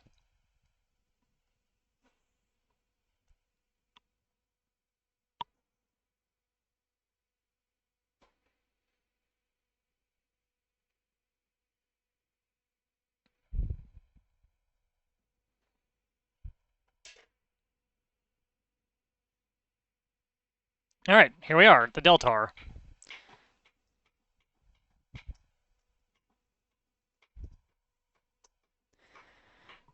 And this is why you need the jetpack. If you don't have the jetpack, you are completely screwed right now. You are now wearing the jetpack. A small control link just snaps onto the back of your helmet, allowing you to control it merely by focusing on where you want to go. Before leaving the safety of your ship, you instruct the little droid to set a course for Xenon, where you will rendezvous later, providing, of course, that you are successful in carrying out your mission. Once again, you are on your own.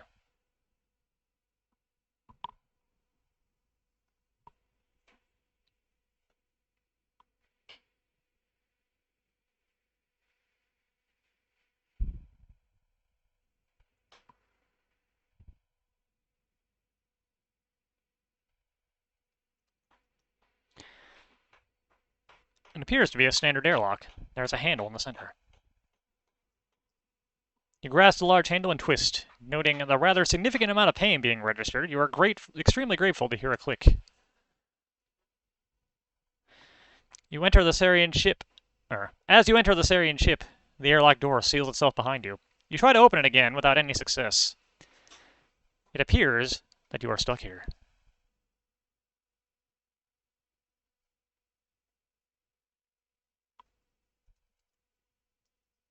The door is not impressed. You see no apparatus of any sort which would open the door.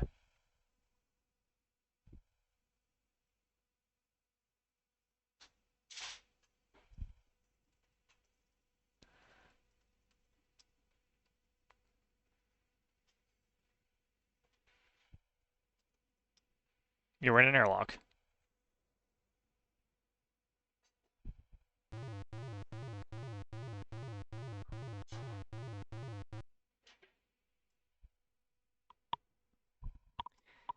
I do believe that robot can run right over you. There doesn't seem to be anything special about the container. That doesn't seem to be the correct action.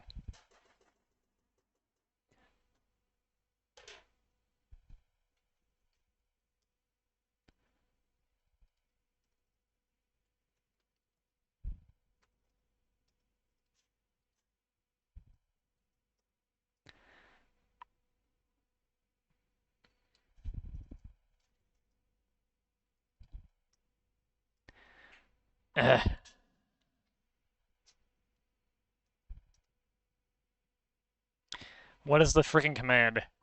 The worst part of these parser things, I remember what you gotta do, I just don't remember how to do it.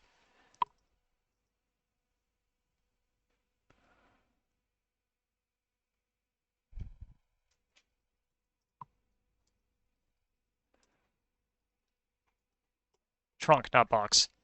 Be careful. You hear footsteps and muffled voices from beyond the door. Climb the trunk, blah blah.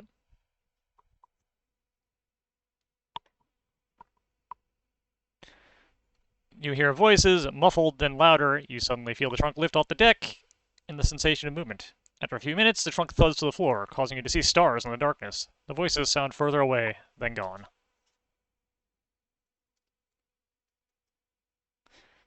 As you enter the trunk, you notice that you have lost your jetpack. Somehow. We don't need it anymore, though.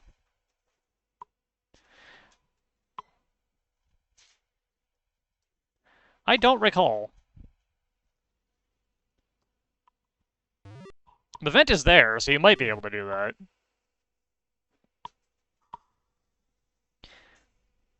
Well, Roger, it certainly appears as though you're about to become all washed up.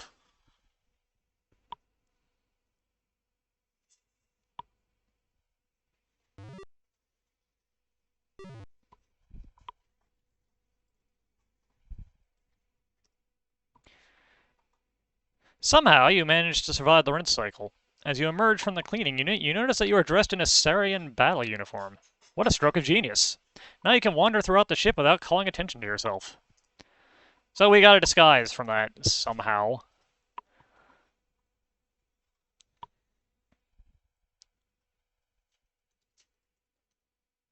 In the pocket of the uniform is an alien identification card. The name on the card is Buston Freem. You wonder if this is a common Syrian name.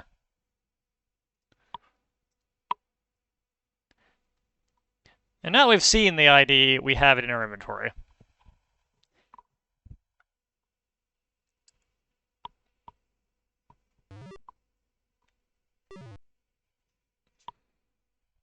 And as mentioned, we can walk around freely as long as we have this uniform on. He looks to be armed and dangerous. I wouldn't mess around with him. I don't exactly remember the layout of this place. So we're going to be doing a bit of wandering.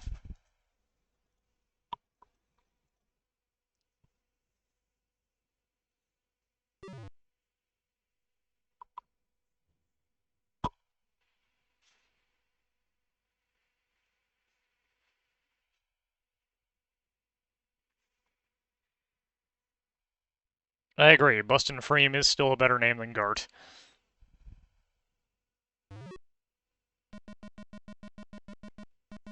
Alright, that was just a nice solid circle there.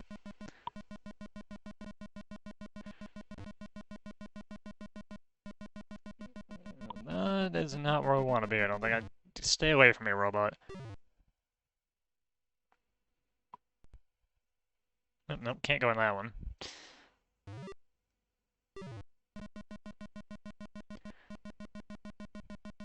You stay away from me.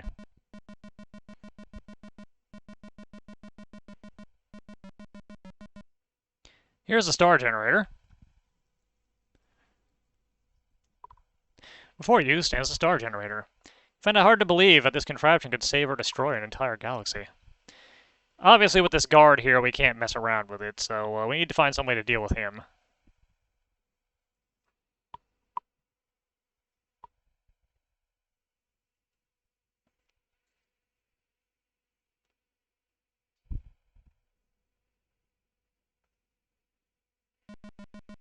Nope, nope, nope. I want nothing to do with you, robot.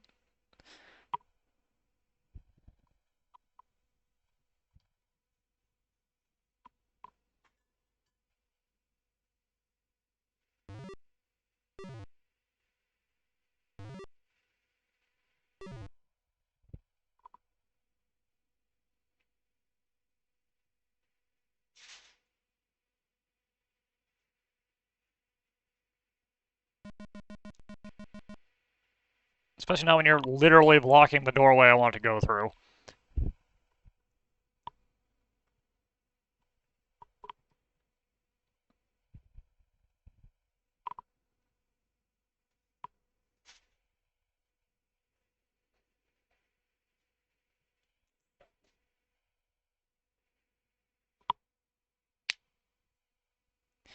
The robot just runs you over, if I recall. It doesn't see through your disguise, it just flattens you like a pancake and kills you.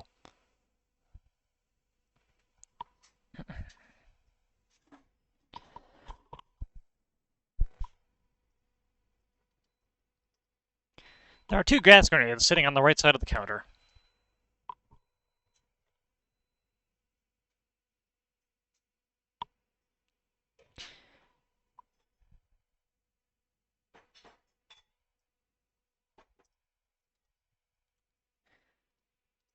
I'm sorry, you may not possess that device. That would be punishable by death.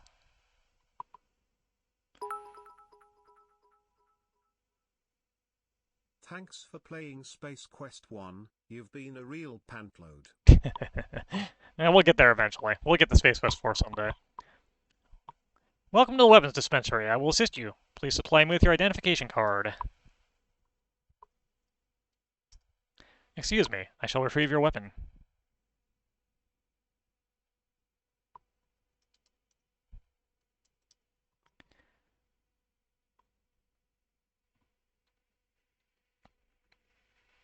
Your rank allows you to bear 1 pulse ray unit. Remember, no firing in the ship. Have a nice day. So we now have a pulse ray. I'll show you who doesn't get to shoot. The droid explains that although he is not programmed for death, he considers it extremely rude to fire a weapon indoors. He cautions you against doing so again. He did warn you. Thank you for playing Space Quest. Yeah, don't shoot for no reason. Don't annoy the robot.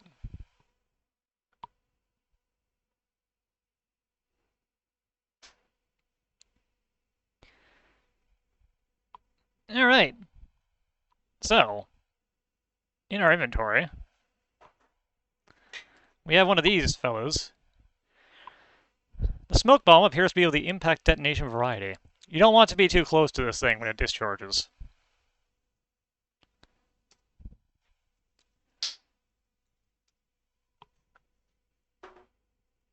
The grenade drops to the floor, releasing its poisonous gas on the unsuspecting alien. Good shot, Roger.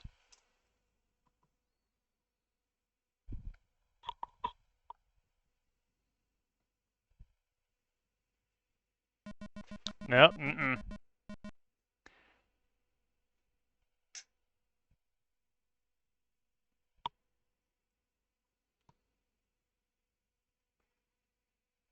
Yeah, just out of curiosity, what happens if I just, Oh, get some points for doing that. Alright.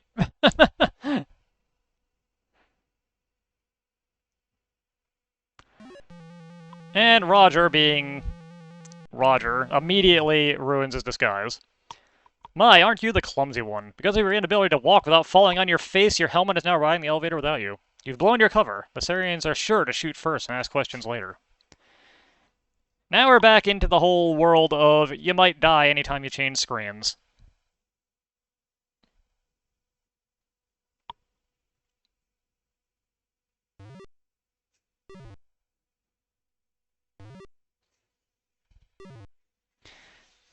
Gotta be ready to shoot quick.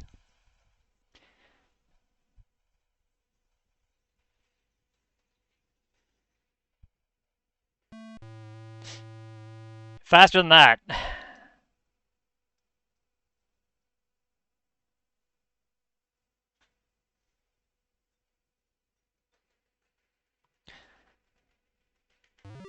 Random number generator. I don't recall there being random points in the EGA version, but I could be wrong. There's a good chance I missed some points, but,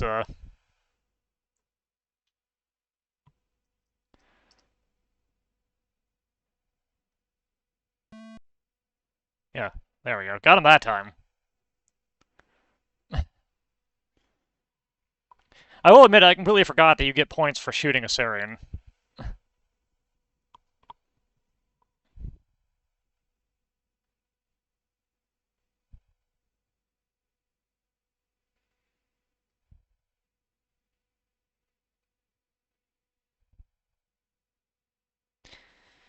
Alright, so we're here at this thing. Whoop.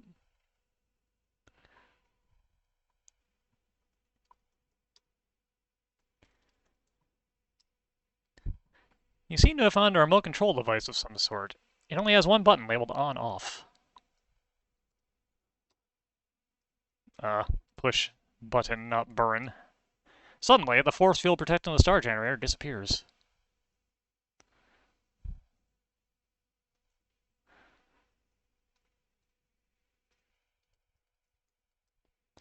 At the base of the generator is a control panel of some sort.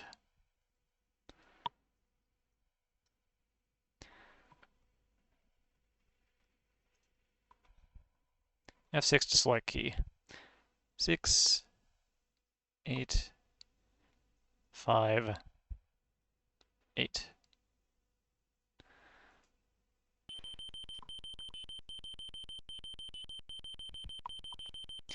Detonation cycle has begun.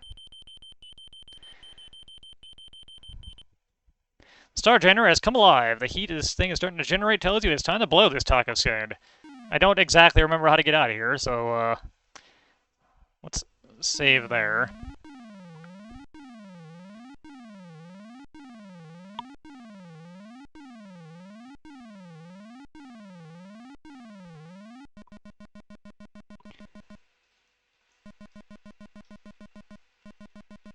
Let's see if I can get into the elevator before the robot runs me down.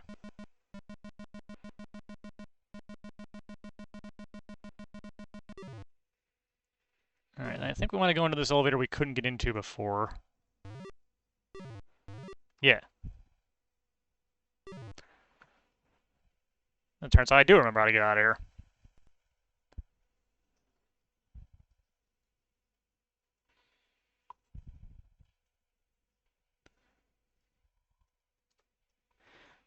The ship is a one-man transport vessel. You swiftly slip into the sleek ship. Try to say that 3 times fast. Push, launch.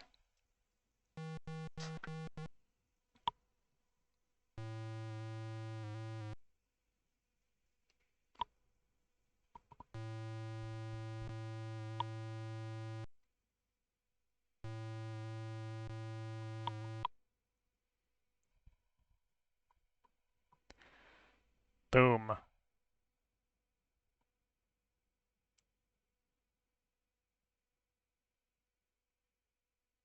The Deltar has been blown to tiny fragments by the force of the Star Generator's blast.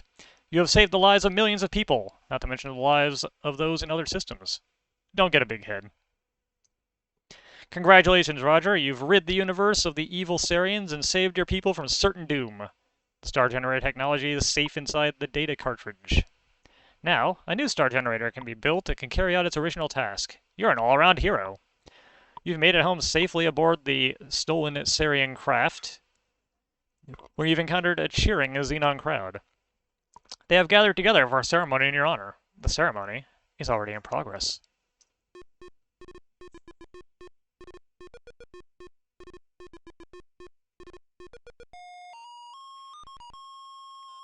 Applause. As a token of our appreciation, you are presented with a golden mop. Thank you, Roger, for cleaning up our galaxy, says the Xenon leader. Once a janitor, always a janitor.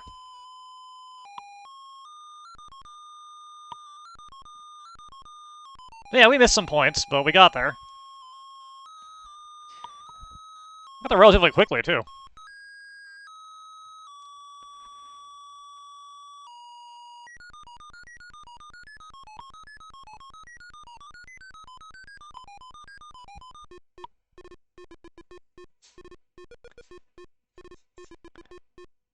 Not one of the hardest Sierra adventure games out there. It's only got a couple of real gotchas, I would say. The skimmer is kind of crap. The jetpack is really the only major gotcha in the game, I think.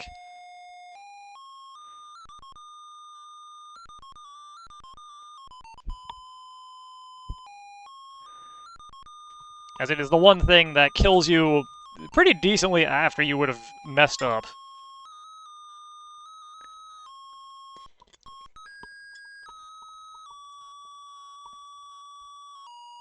Roger, Galactic Warrior, yeah, that's what Roger is, alright.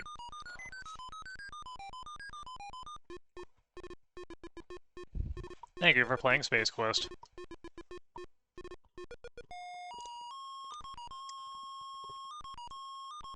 Watch for Space Quest 2.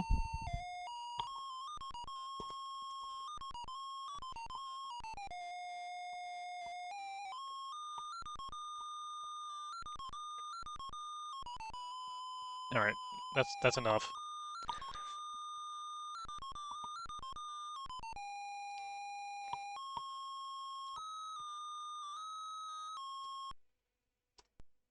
That's enough. I gotta eat real quick, so I'm gonna just chill for a little bit.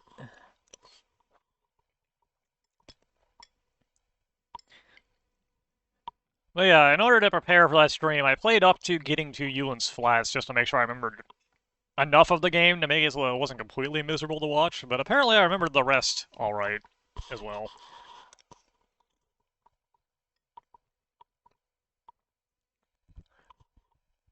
I thought that was going to take a bit longer than it did, honestly.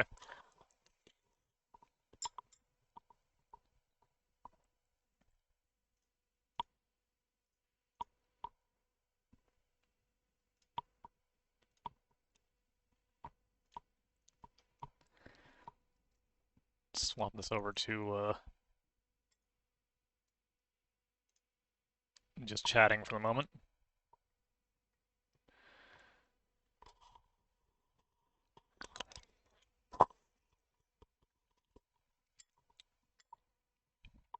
Yeah, I'll have to look into Space Quest Zero at some point, I think.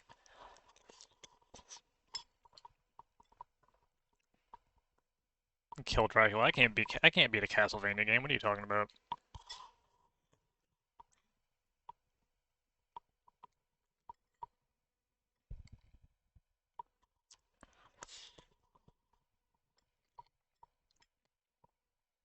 I can't kill a Dracula in Vampire Survivor because they haven't put the Dracula in Vampire Survivor yet.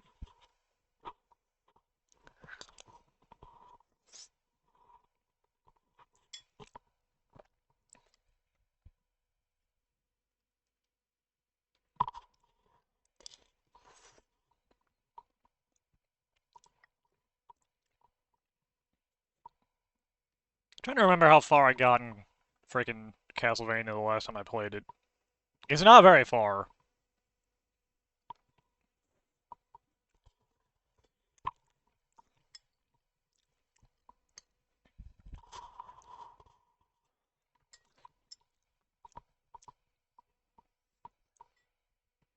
I mean, Dracula's died a lot of times. He just keeps coming back because he's got anime protagonist powers.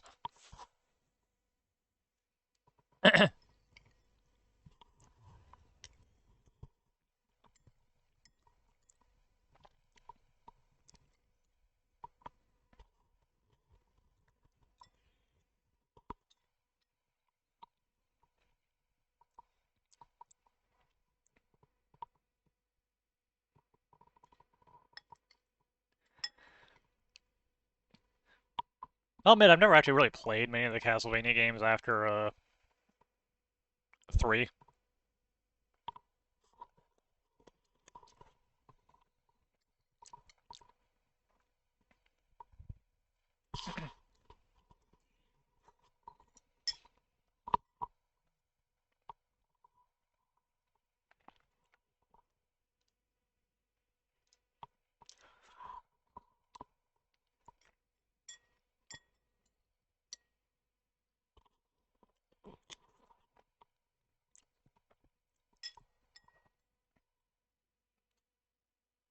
Well, those games are a little bit too hard for someone who doesn't quite have actual skill so much as luck.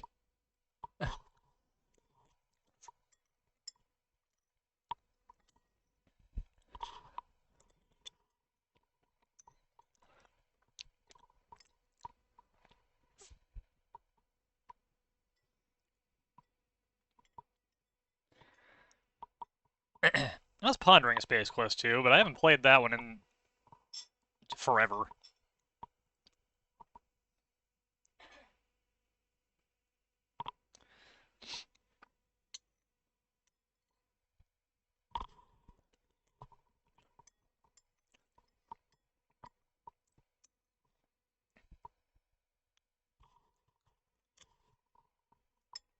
Now, Quest for Glory is coming eventually.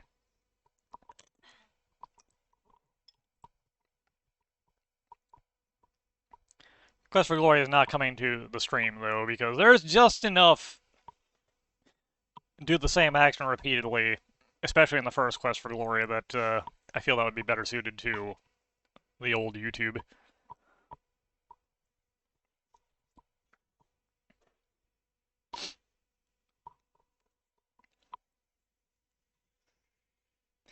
You ever watched a speed run of the first Quest for Glory? That's pretty it's pretty interesting. Both versions, the EGA and the VGA versions, are both pretty interesting.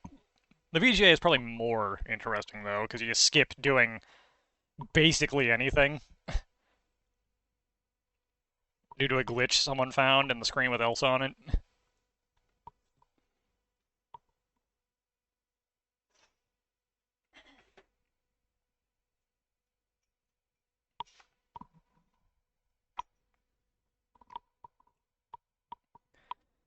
The only things you need to do are hear the password to make the troll in the secret passage get out of your way.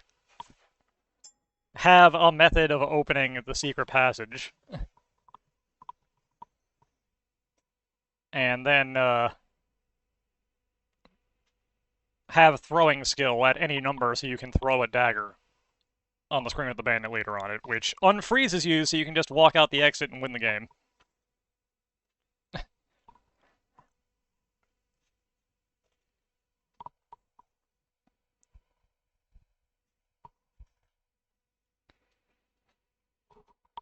The longest part of those runs I've seen is standing there spamming open rock until your guy has enough strength to get the secret passage door open.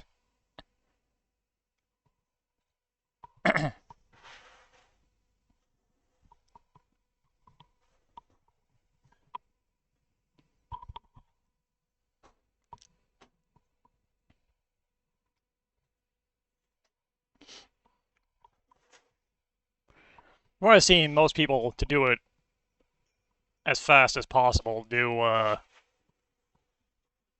think, Thief with magic given in character creation so they can get the open spell and the calm spell.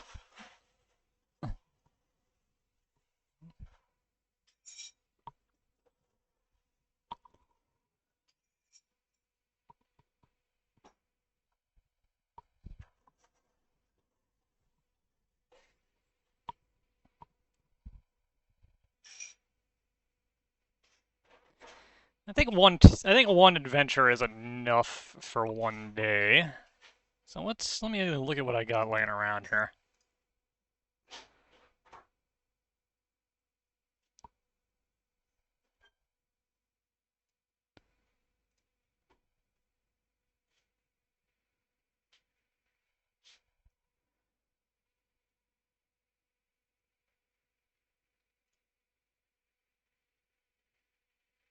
Let's see if I can get this to show up.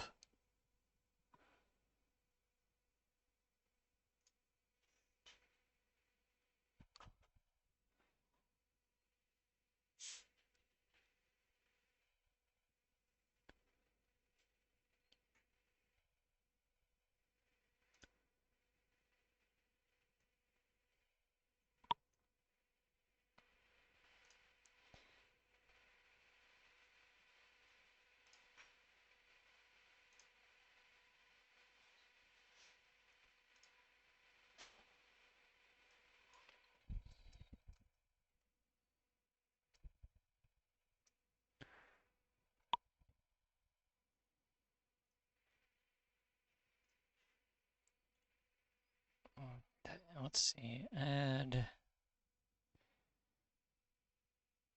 let's try window capture first.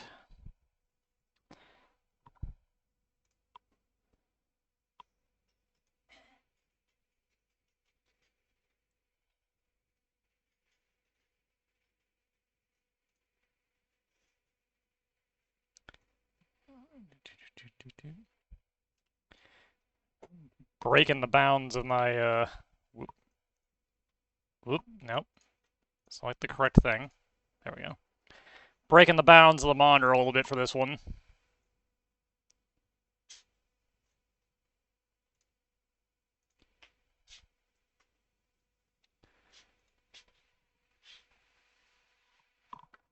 Gonna move beyond load complete for me. So everybody says, no, you're not. Let's, what has happened here?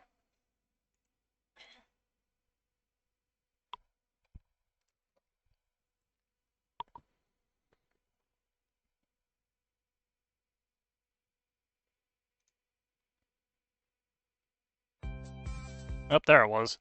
I got a little too impatient. Alright, let's try again.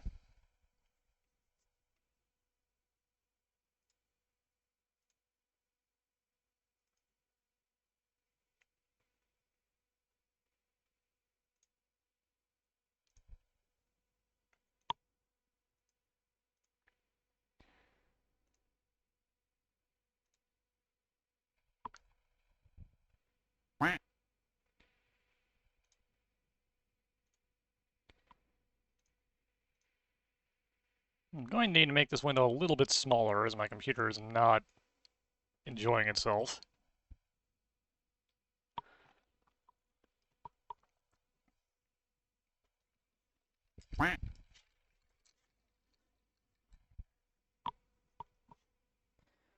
Seth got up to make lunch and missed basically the entirety of King's Quest, somehow. Space Quest. I don't remember that game being quite that short, honestly.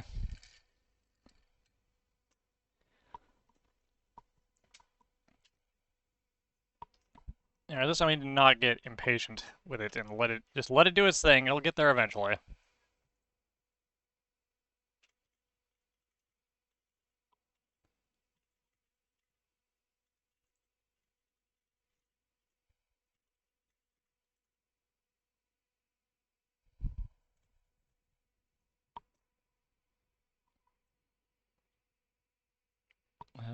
That is not the window I wanted to open. I want to open this, so I can turn this down a little bit.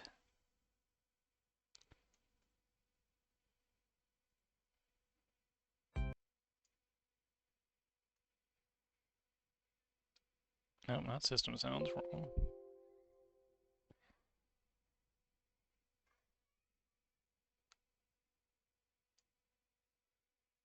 I don't know why there are why there are three of this, so let's just do both. There we go.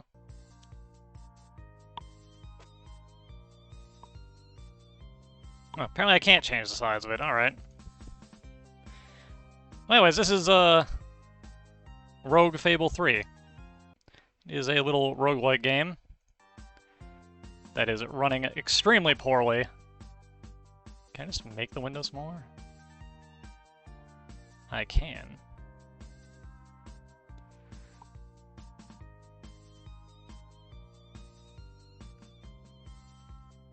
That doesn't seem to have helped any.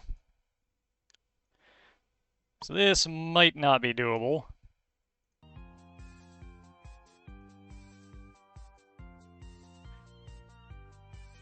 Let's see how it winds up going here.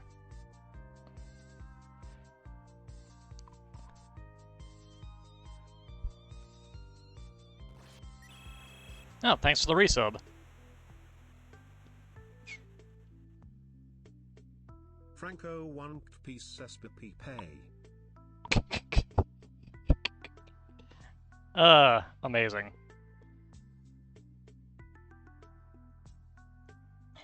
Let me make this a little bit larger for you guys. This is turn-based roguelike, so the fact that it's running kind of like crap on my side shouldn't be a problem. There we go. You know, I'm gonna make this a little bit bigger for myself too. I kind of overcompensated here.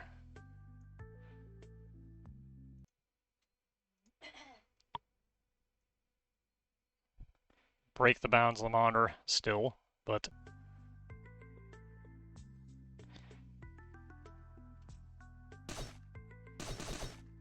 yeah, no, this isn't gonna run very well. I'll do one run of this, lose. But we are getting wrecked up by these guys.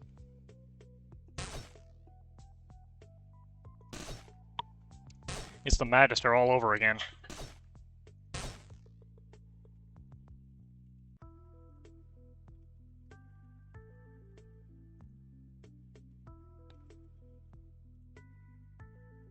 There's a Goblin Archer.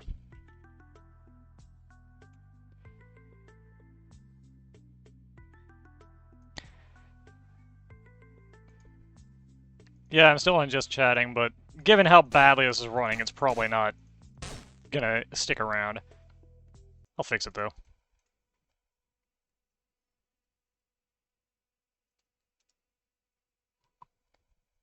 Oh, it's actually in Twitch's thing. Alright, that should update eventually. These bats can't see me, apparently? Shields up. There we go. Coins. Maybe I'll be alright. It seems to be running a little more reliably than the Magister did. You can control this with the keyboard. You can also control with the mouse, which is a little faster. Here's some mushrooms. Fire shrooms. A dangerous mushroom that explode in a burst of fire when stepped on.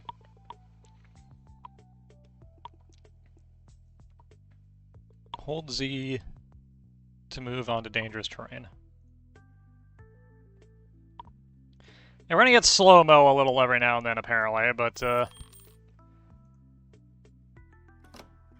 think that's just gonna be life until I stop waffling around and actually buy a new computer. Which is gonna wait until work decides to be steady for more than one term in a row.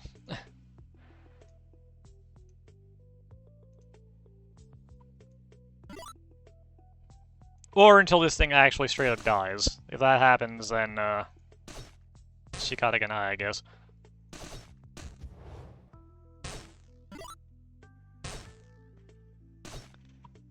Rats, get out of here.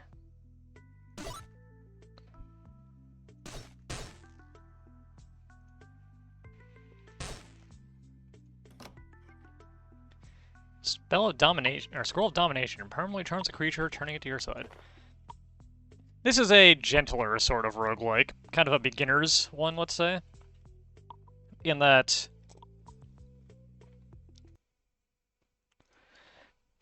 it doesn't have a lot of the stuff that makes traditional roguelites hard. Let's update the stream title too to make it a little more accurate.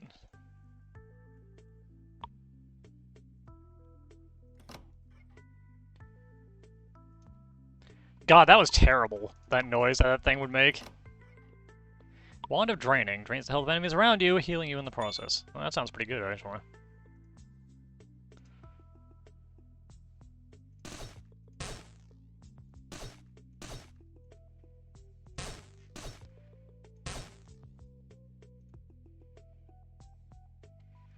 Wound Resistance. Completely restores your HP, cures negative physical effects, increases your defense to all damage dice for 50 turns. Alright.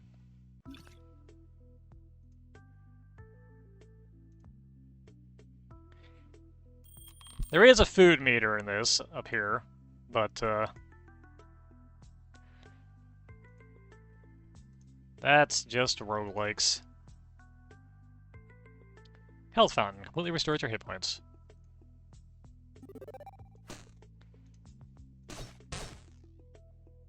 Got some jail cells, we got an ogre. Money. Alright. So we've explored this floor. Well, almost. Now I've explored this floor.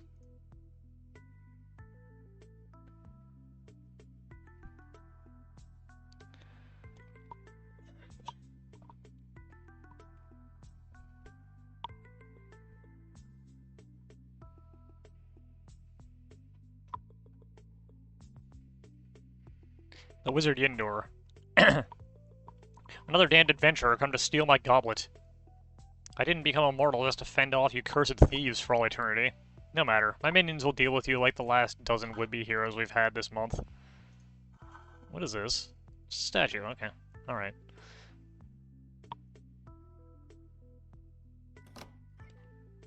Ah, we have found a room full of goblins. And a goblin fire mage. I'm gonna leave that alone for now.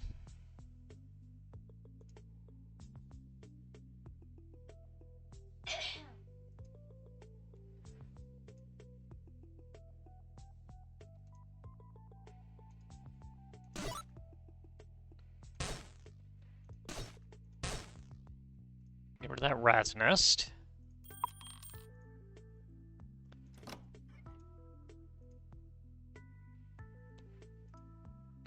Find a bat's nest.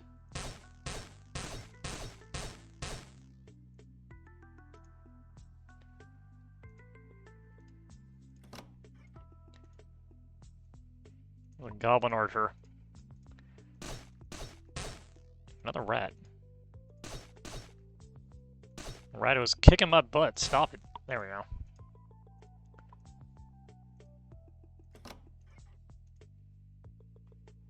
The Vampire Bat. He is 2 levels higher than me. That is worrying.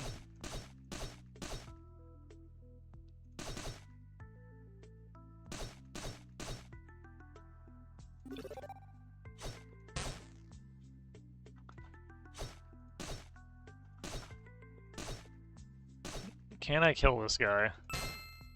Yes, I can. You have received 1 attribute point. Alright. Character. We want another point of strength. I've only played this game a couple of times, so I'm still kinda learning the controls. Heals up by student life any enemy you kill. Alright, alright. Fair enough. Boop. There we go. So restores your your mana and speed points. Alright.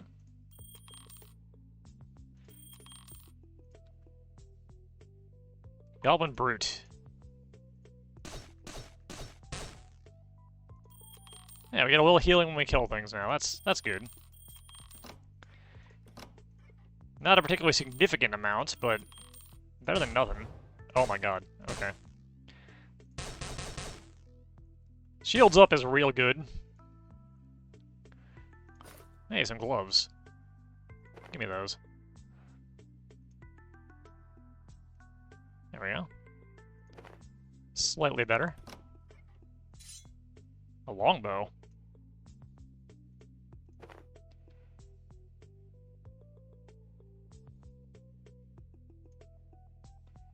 There we go.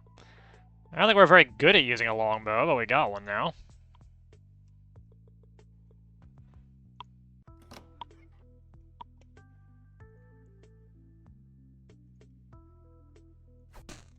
Okay, right-click does it. Alright. That does at least give us an option for dealing with things from farther away. If we can do it. He is out of range. I can't believe these guys only just noticed me, apparently.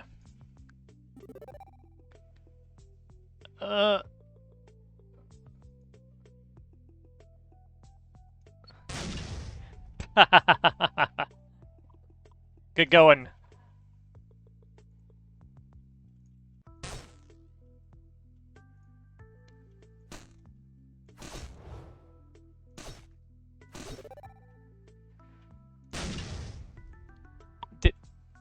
Did he just walk into his own orb of fire?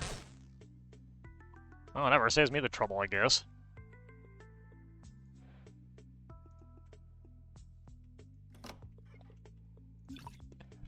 Yeah, potion of healing, not bad.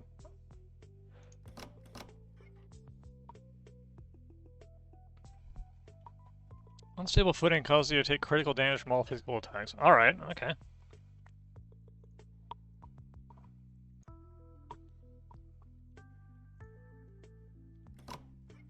Let's see what we've got here.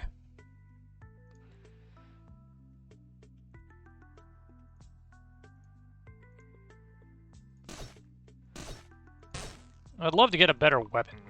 A better up-close and personal weapon. Just not finding any.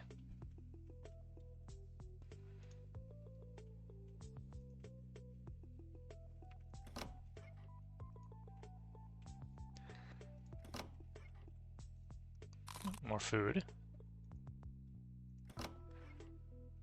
And 6 throwing nets. Trapped an enemy for rendering them unable to move for 8 turns. Okay.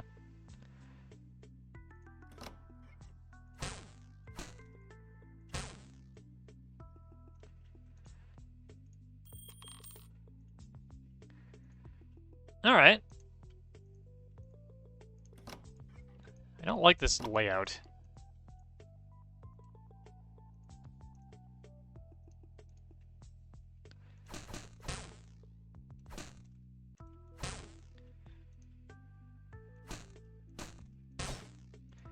Get crits if you catch them unaware, always nice.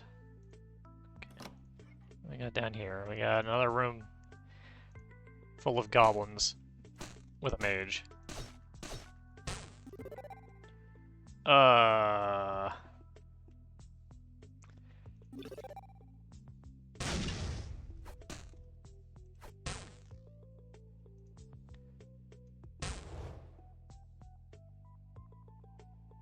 Not sure why those goblins mostly decide to commit suicide, but that's fine.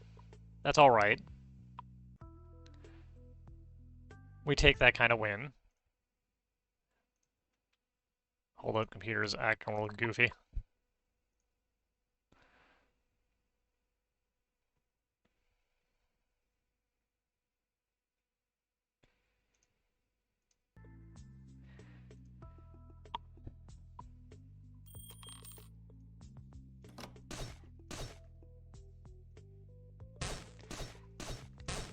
And use the old tactic of make it so they can only fight you one at a time.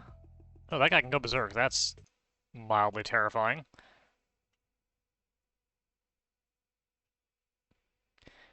Can't believe how close we are to 500 views, 500 followers. Maybe I should actually set up some sort of incentive.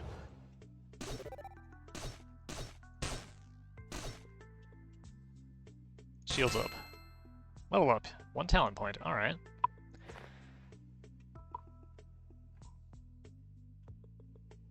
"14 strength, which we don't have.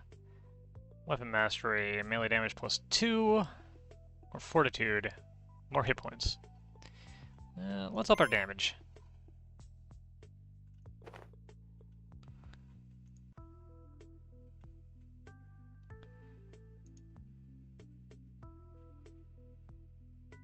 Back into slow-mo mode for a little while.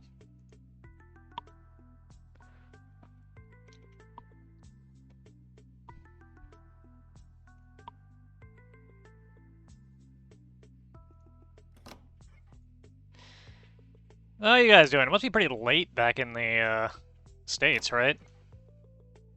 Still the 30th? Over there?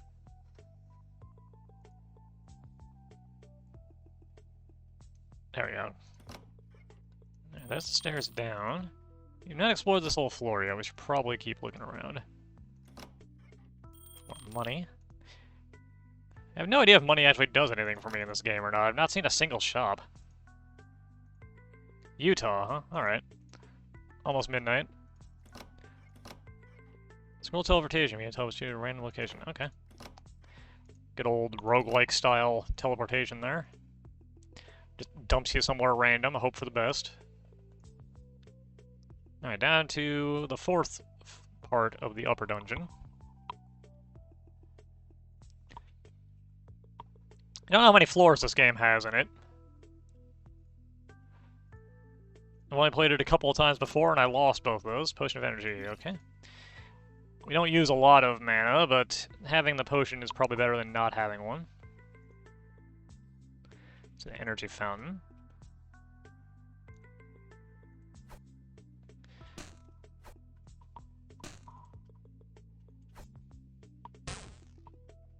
I owned Betrayal at Krondor. I remember playing it. I don't think I ever finished it. I distinctly recall having it, though.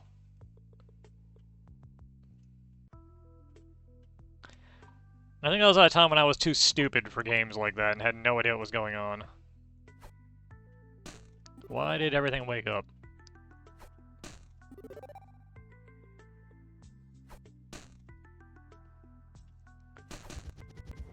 Ah!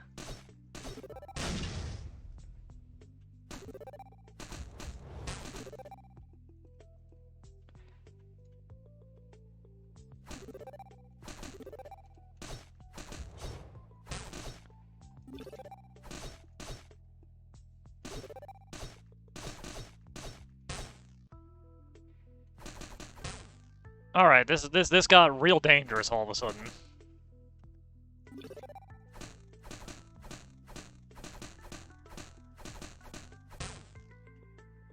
Whew! Mystic Skull Helm.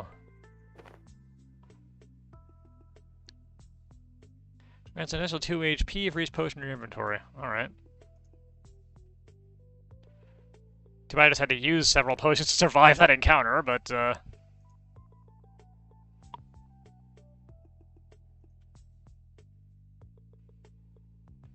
Yeah, I can't shoot you. There's a wall there.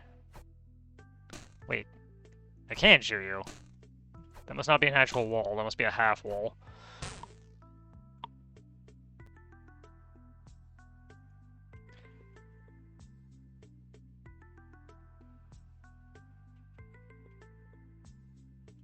The meat completely fills our hunger, so I don't need to use it yet. Also, restores half of all of your meters, so that's actually pretty good. Good emergency heal item.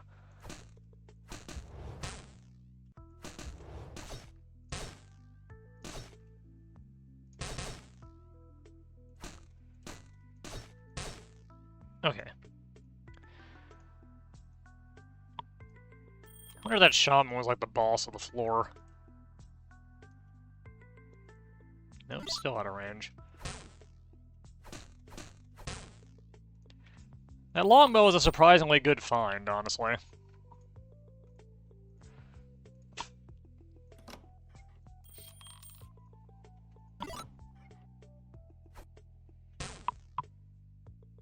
Oh my god, what is that? A level 5 mosquito.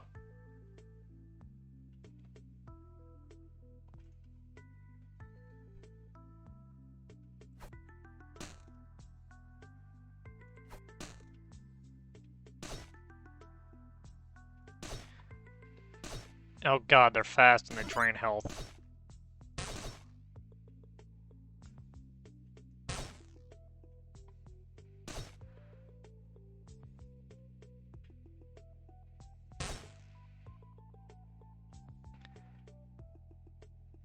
Alright, got them all. That was lucky.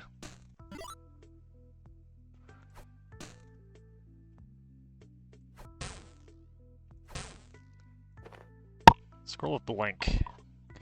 Immediately teleport to any visible tile. That's pretty standard. Alright, there's the way down. I guess those mosquitoes were guarding the stairs down. More money.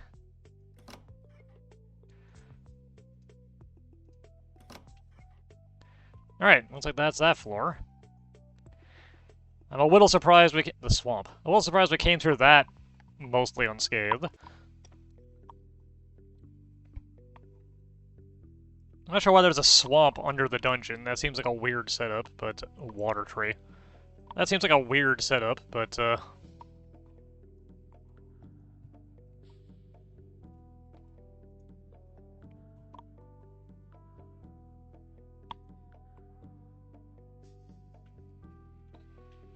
blink frog.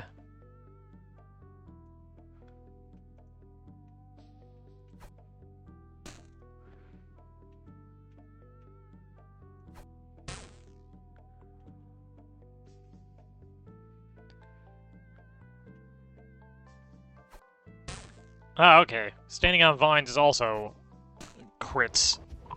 Oh my god, no. Okay. I probably shouldn't be standing in that.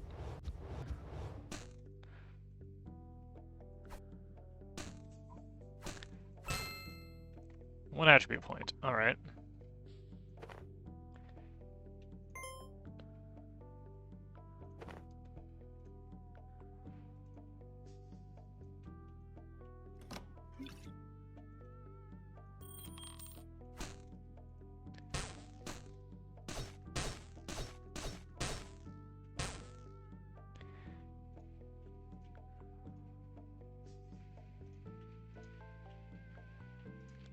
Swamp seems far more dangerous.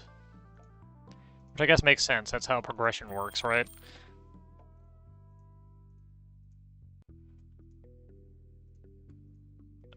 Oh my god, what is that? I don't like it, whatever it was.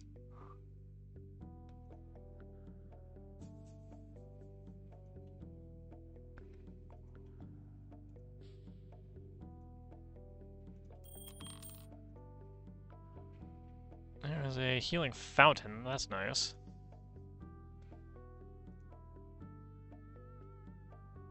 Ah, it's a piranha. It's two piranhas.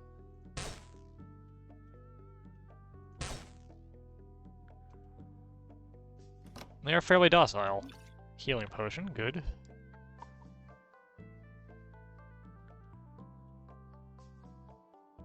Whoop, whoop, whoop, no, wait. I have no idea. It's been a while since I played this last. They might just be points. Man, there are a lot of piranhas in this water. Oh god. They finally decided to wake up.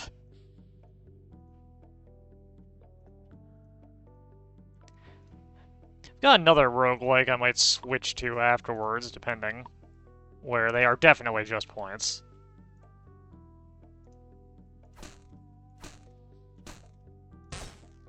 Alright.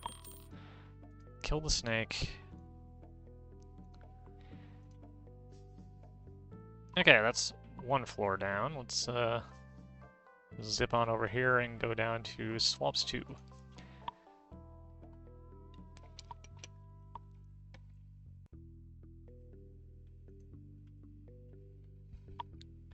Might as well collect the gold either way, though. What the heck is that? A spiny frog.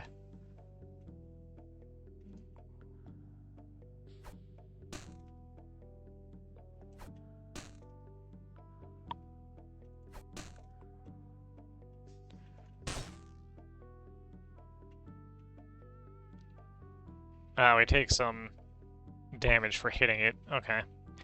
That makes sense. Because it's spiny. What's this? A fast poison viper.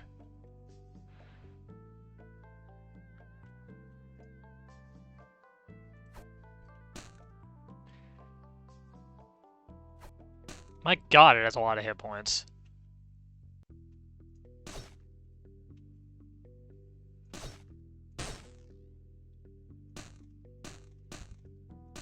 And we got poisoned.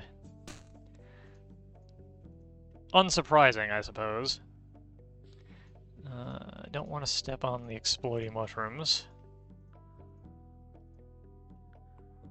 Oh my god, more of these things.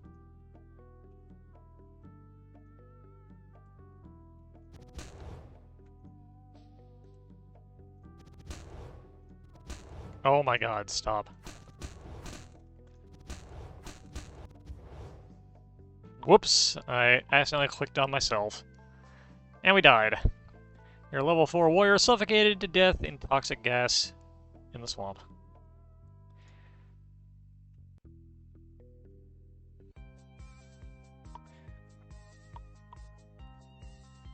Now you guys think, want to do this one more time or you want to try something else?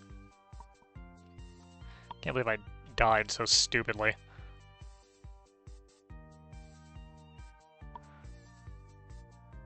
What's the name of the game, though, I guess?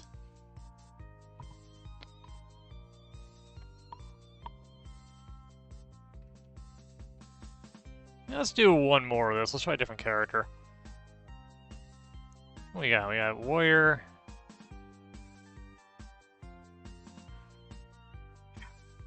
Barbarian. Rogue. Ranger. Duelist. Let's try being a ranger. Who's got the most dex? Fairy's got dex. Gnome's got int. No HP regen, fully heal when assigned to a new level. Flying, let's do protection. Stepping on blood. There's levels for talent requirements. Let's try being a fairy ranger, just for fun.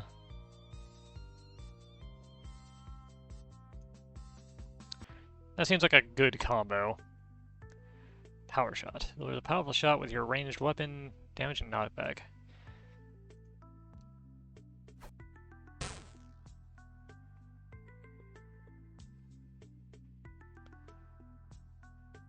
Yeah, okay, the damage is based off of your dex, so... And we get more evasion for having more dex.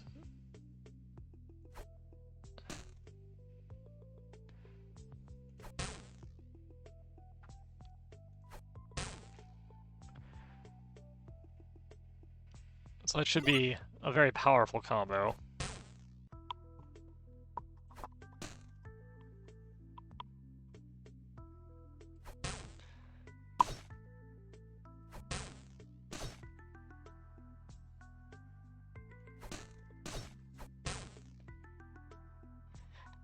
Although, we gotta watch it, because we are gonna die real quick if things get up in our face like that.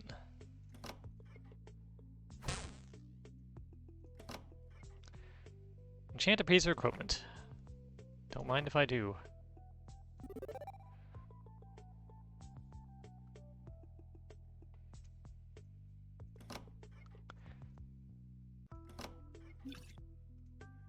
Energy potion. There's a Radis. It is now Deadis.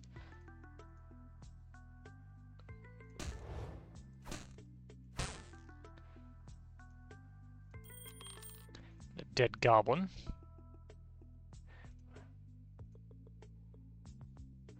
Whoop. What's on here? Potion of power. Completely stores our MP and SP.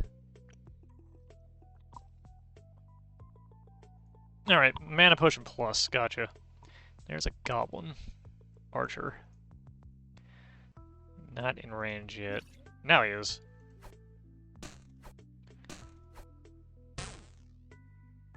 Okay, shoot these. Aha!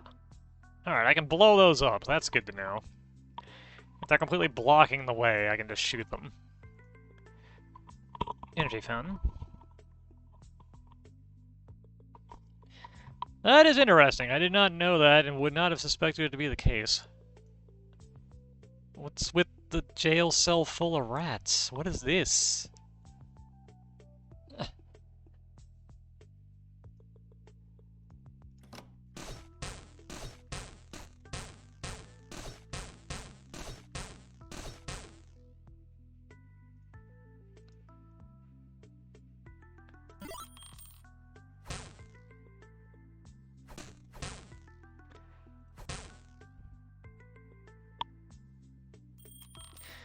I haven't played Air Fortress, like, in an actual serious attempt in quite a long time.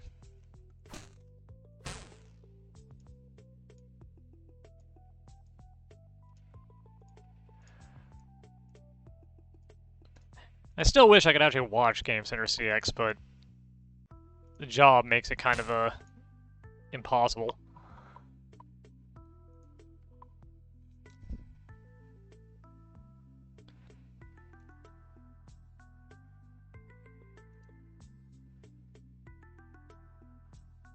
Alright, that's that floor done.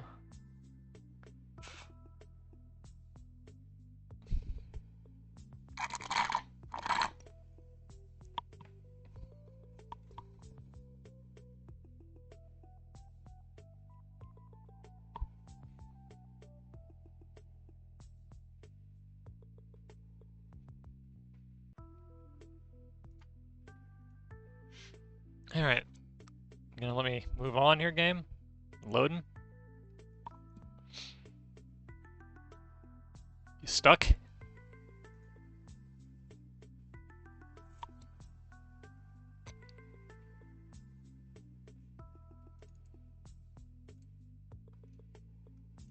I think it broke. No, there it goes, okay. Same thing about that guy. Cancel. Alright. Radises again.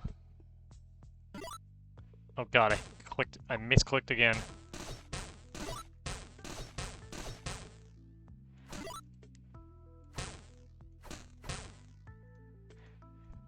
Messing up controls, always gonna be the death of me. Scroll blank.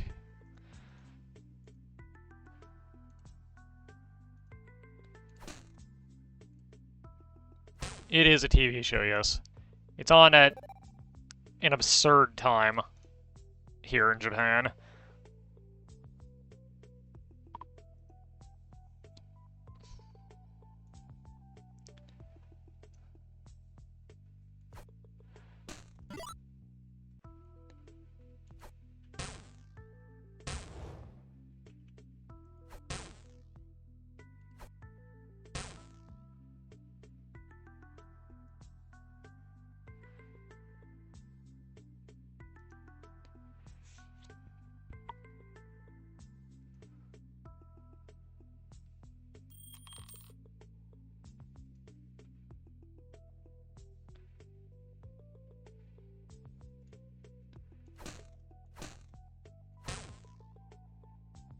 Yeah, I've got no idea. I can't imagine there's a huge audience for it, given the time slot.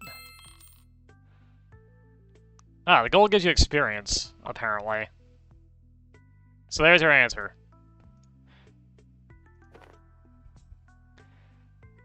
We want more decks.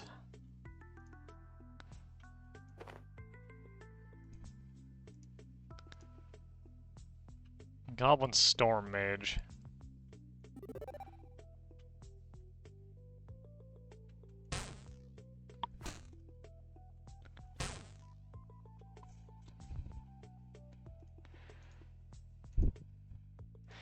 The fact that it's generally of good quality also probably helps. It's just a very strange thing all around.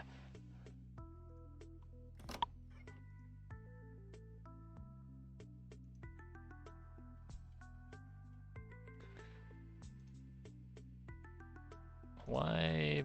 What are you bats doing? Come and get me.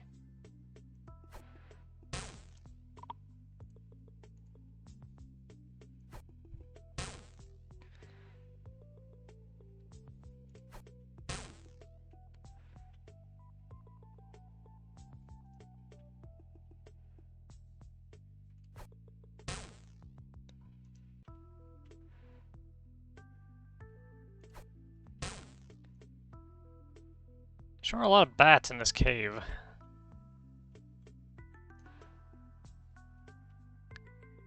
Another kind of weird thing to say. There we go.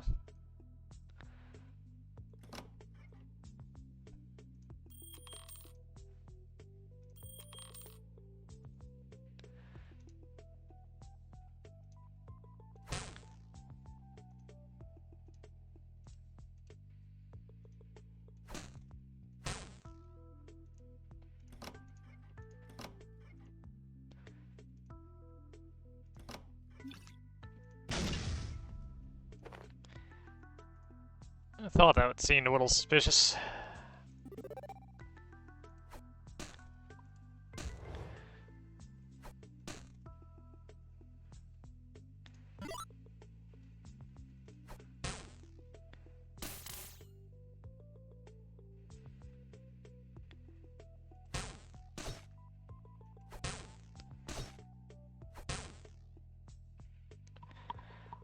Alright, that was needlessly dangerous.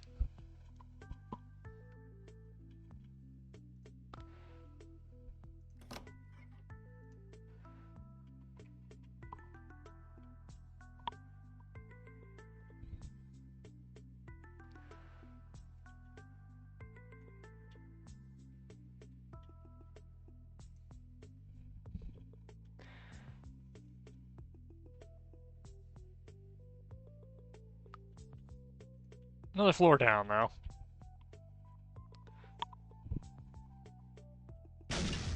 Ah.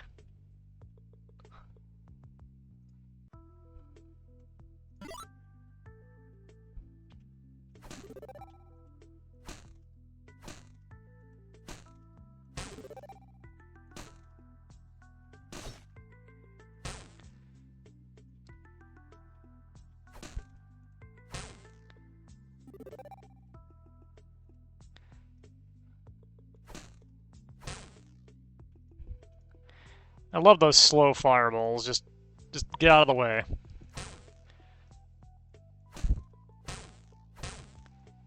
Okay. More radises.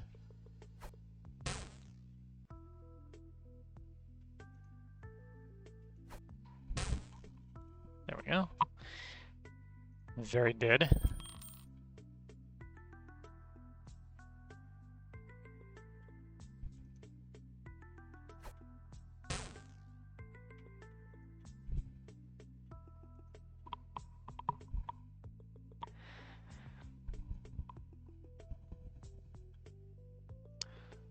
What is this?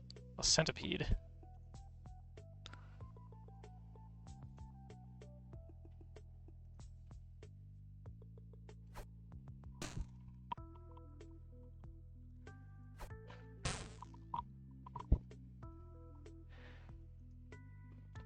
Easy enough to kill. I'm caught unaware. Speaking of unaware... Oh, he's no longer unaware.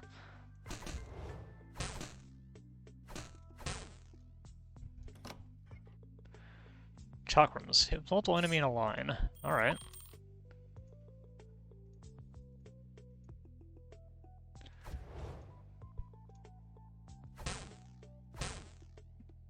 That's... okay.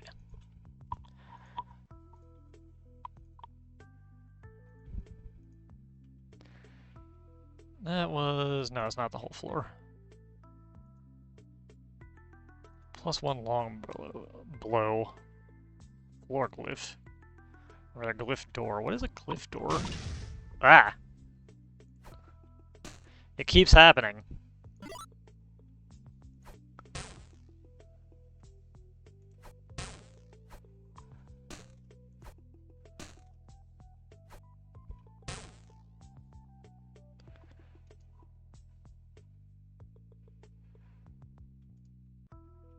Another damned adventurer has shown up. He's likely after my goblet just like the rest of those fools. So here's the plan. I'll seal the three of you up in this wall, and when that bozo walks by, bam, you pop out and get him. Well, that seems like it didn't work out so great.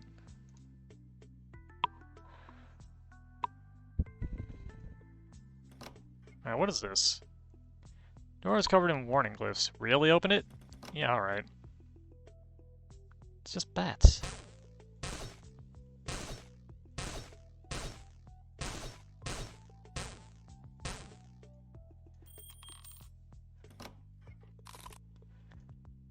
Bats and meat. I don't get it.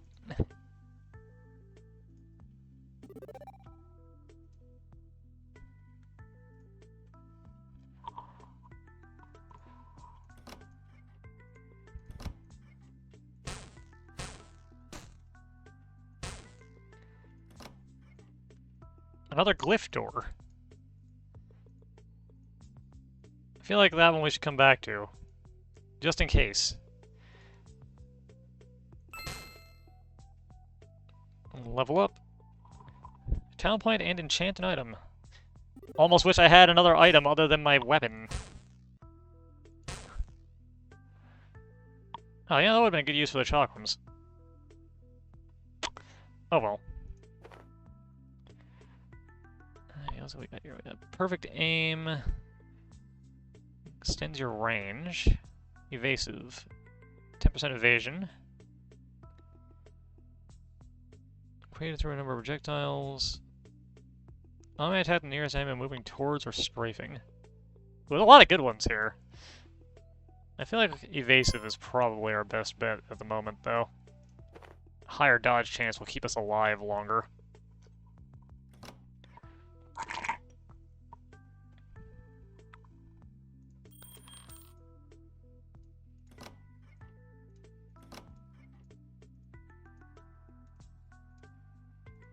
What am I looking at here?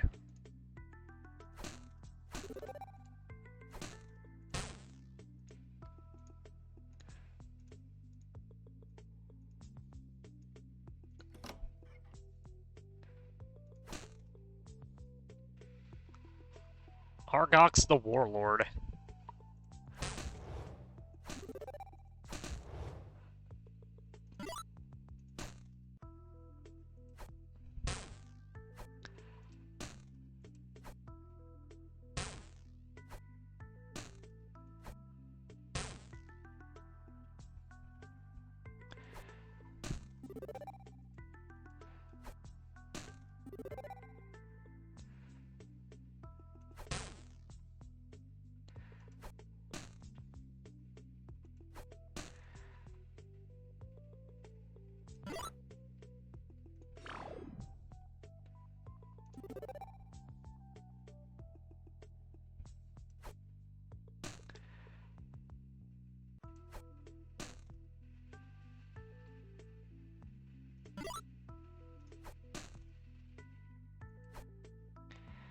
Alright, I think we got this guy. Oh, he has a heal. That's annoying. And he got me. That's what I get. Eh, no problem. I always happy to have you stop by. Alright, I think that's enough of that one. Let's, remove that. I am kind of feeling the roguelikes though, so let's why are all my windows tiny? What happened?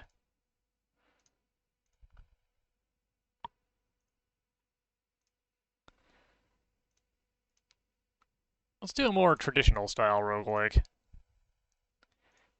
One that I'm still very bad at, but hopefully it will run a little bit more nicely.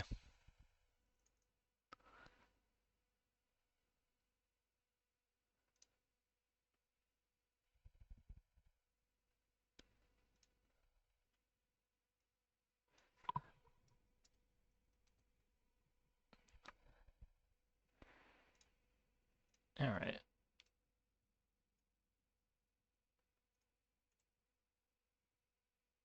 Let's see. Add window capture.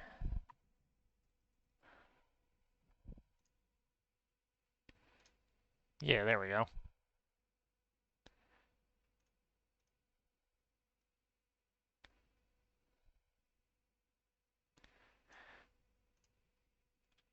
This here is kind of an updated sort of version of Rogue, as you might expect. It is a little more friendly than the original Rogue, but not much. Also has a lot of neat effects, actually. That makes it look very nice. Scroll over there.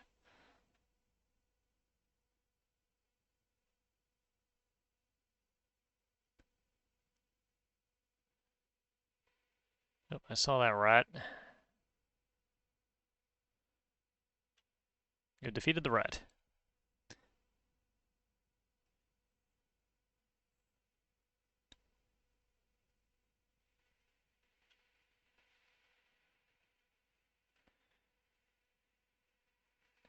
There's another one that you can also control with the mouse if you want to. And it's actually got Auto Explorer if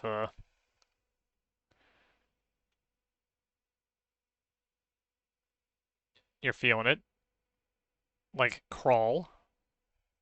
A nice feature in this kind of game if you don't want to do anything. And if you mouse over things, it actually gives you a lot of stats. The kill will have a 50% chance to hit you. Typically hits for 8% of your current health, and at worst can defeat you in 8 hits.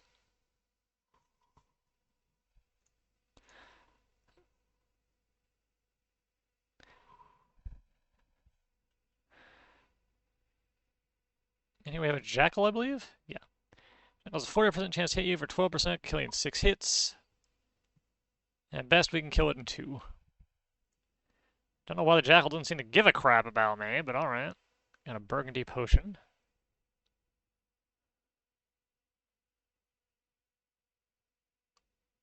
Here we have a Topaz ring. Let's put that on. This might be a bad idea. Okay, we don't know what it is, so... I got a scroll. I'm going to read that scroll.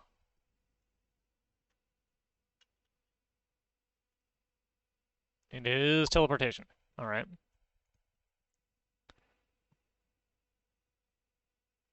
I see a rat. It's way over there. Yeah, whatever. This is a game where it actually doesn't pay to fight everything, because you don't level up so much. There are strength potions to increase your strength and life potions to increase your life, but killing enemies doesn't really do a lot for you, aside from them sometimes dropping things. So if you can get by without fighting, it's not a bad idea to do so. Ah. And this Bloodwort pod, if we pop it, puts some healing gas into the air. Very nice. A potion.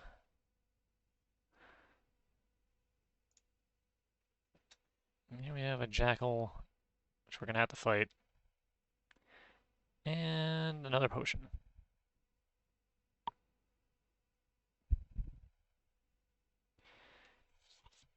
This right here is a chasm. You can use that to fall down to another floor if you really want to. It's usually not a great idea. You do have a nutrition meter. No enemies drop corpses. So you are stuck relying on actual food. Which does generally make it so you want to keep moving forward if you can.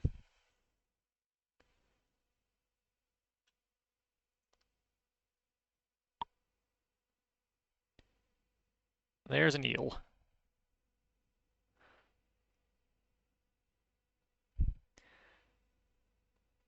60% chance to hit you, killing in 5 hits. The eel can become invisible, apparently. There we go. Got out of the way. That's all we really needed. Let's use these scrolls. Scroll of Discord, alright. And a scroll of Sanctuary.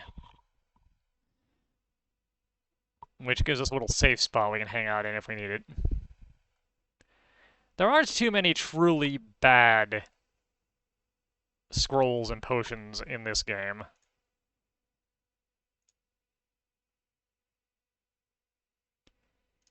So you can be a little more free to play around with them. There are some that will mess you up, but it's a little more safe than it is in something like, say, NetHack, where you generally don't want to be screwing around with potions you don't know the use of. Yeah, 2 burgundy potions. That means it's probably a good one. Potion of Strength, excellent.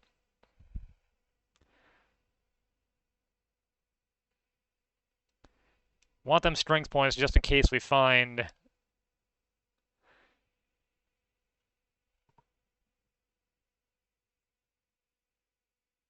new equipment.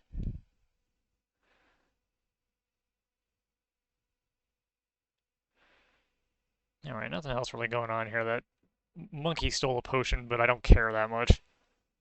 Another ring.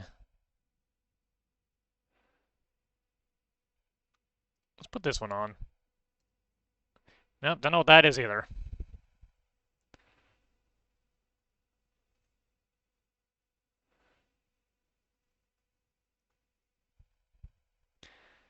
And good, more food.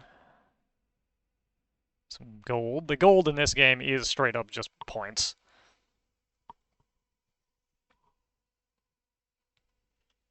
A violet potion.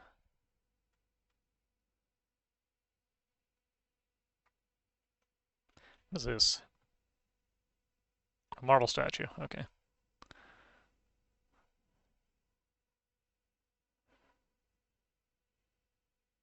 Another scroll. Surprisingly, I haven't found any weapons or armor lying around. Oh, speak of the devil. Wow, this goblin is messing me up. What is happening? Dang. Leather armor. We are already wearing leather armor, so that's not super helpful. Oh, good. That was a potion of life. That was exactly what I needed. Full heal and increases your hit points by 33%. So you want to find as many life potions and strength potions as your luck will allow. They are your main way to make your character better in this game, which is a free download. It's a bat, wasn't it? Yeah, bat. No, that's a gas bladder. Oh boy, I don't want to mess with that thing.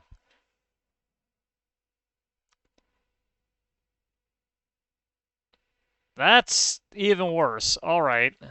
Stay away from me.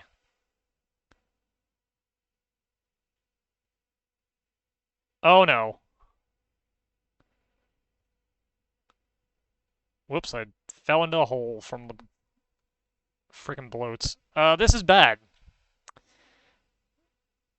This is extremely poor.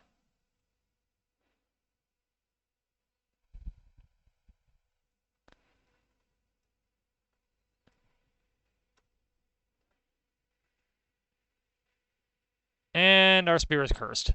Even worse. We're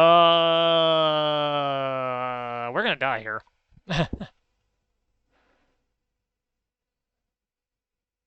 Scroll of Enchanting. Excellent. Alright. Oh, that removes the curse from the spear. That's handy.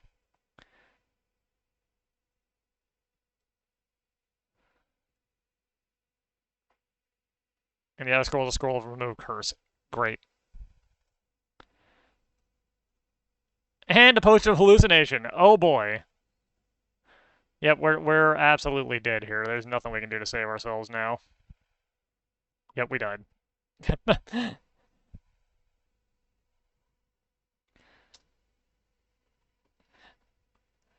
That was deeply unfortunate. Let's try again. What is this? A door key. The altar attached on the ground. The grindstone. Oh god, the floor.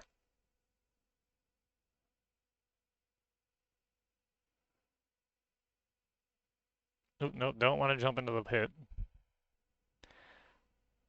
Guess we're taking the long way around now.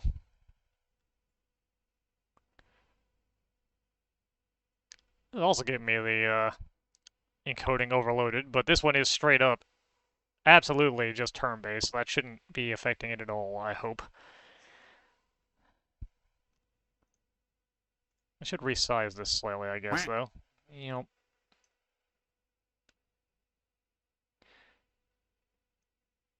Whoop, nope. Let's go like that. There we go.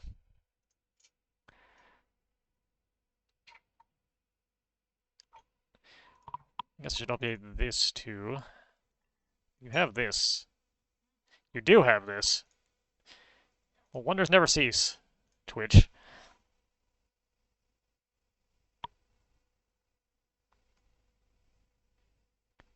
What's this? A U staff. Alright, gonna want to find something to point this thing at. That jackal will do. Oh god, that jackal will do. Inventory, use staff, apply.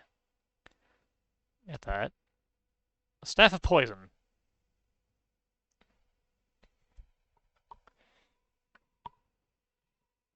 Yeah, my high scores are real good in this. I think my highest of 700. Never claimed to be good at roguelikes, I just enjoy them.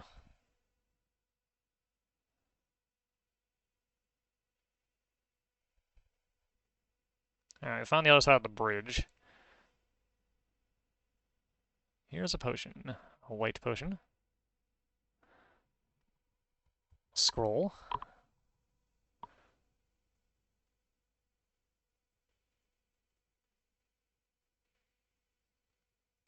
Alright, let's cross this bridge. Get this potion, a turquoise potion.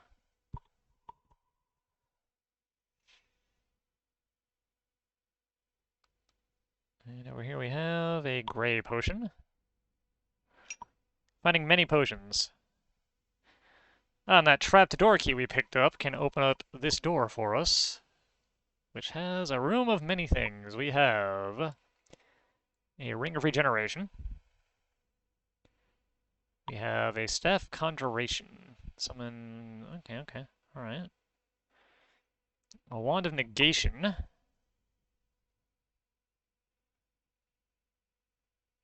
A sword. We aren't strong enough to use the sword effectively, so it will be less good than our dagger at the moment. A dagger. A simple dagger. A wand of invisibility. I think we want that ring of regeneration. We can take one of these. And the ring seems like the most useful.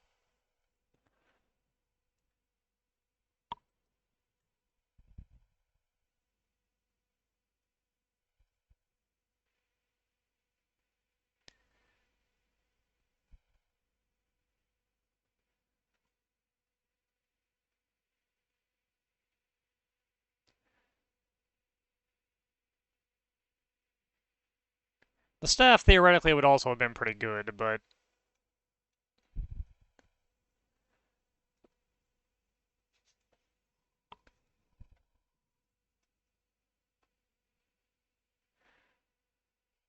well, we have a bit of safety. Let's drink some of these potions and see what we got. Okay, that's potion of life. Potion of descent. Ouch.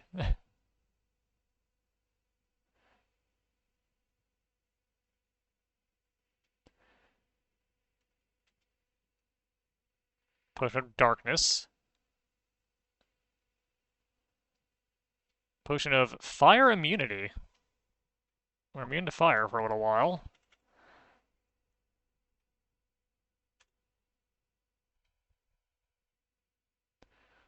Darkness will help us sneak up on some monsters, at least.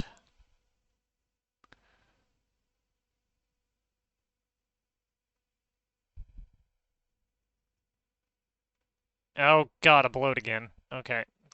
Explore a different direction for a little while. And looks like we can't actually do that, so we're gonna have to wait that gas out.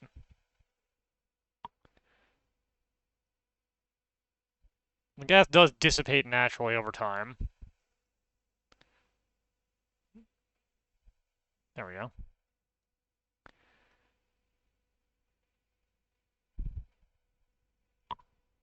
That caustic gas will absolutely murder you extremely quickly. You need to not be hanging out in that stuff. Another scroll.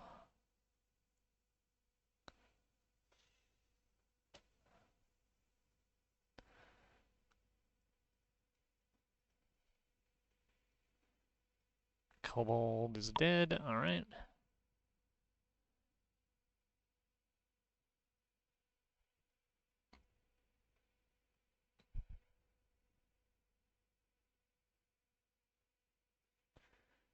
Blue potion.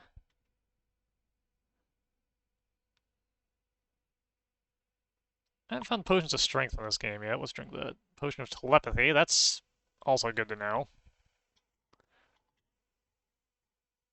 Kill the rat. What is this?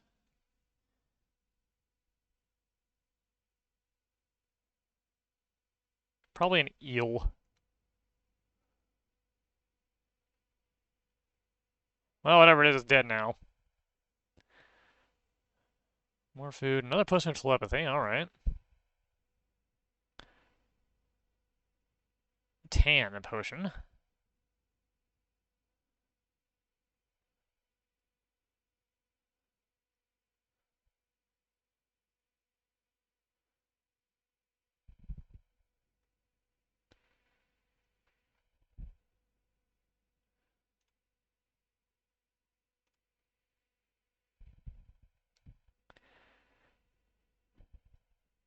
Alright, what's the tan potion?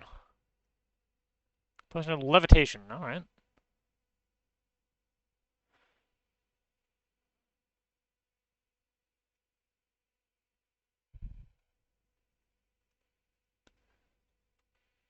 A black potion.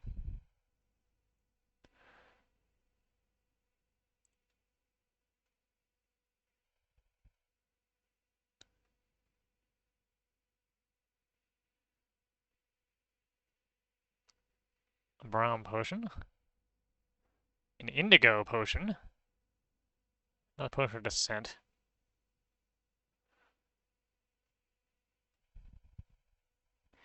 We got a decent amount of scrolls here. Let's see.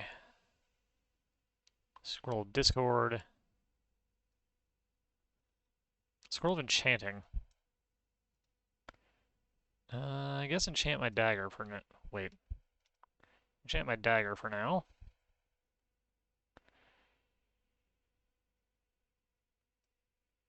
Scroll of Sanctuary.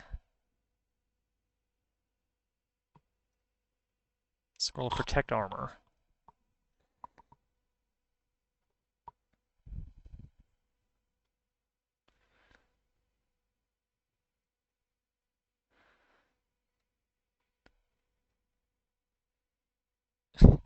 Potion of Incineration. Excellent.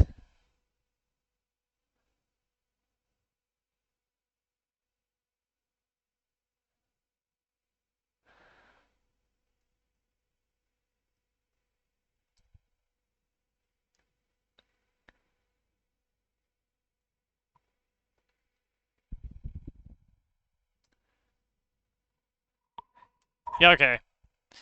I deserved that. Now I remember, this game has a lot of bad potions, but not a lot of bad scrolls.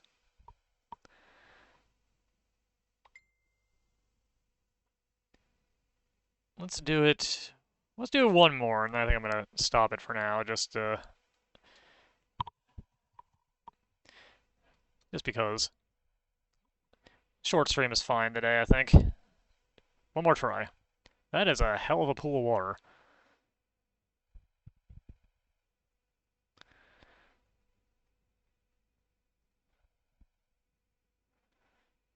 An aquamarine potion. So unless we get multiples of a potion or we find a scroll of identify, we probably don't want to be randomly drinking them. It's a little safer to read the scrolls. What do we got here? We got some chainmail.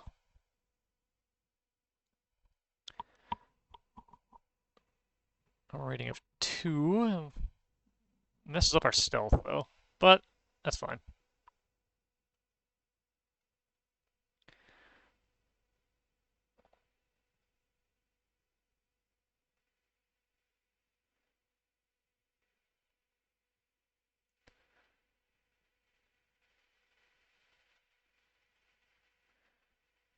Indigo potion. Staff. Not staff, another scroll. Another potion.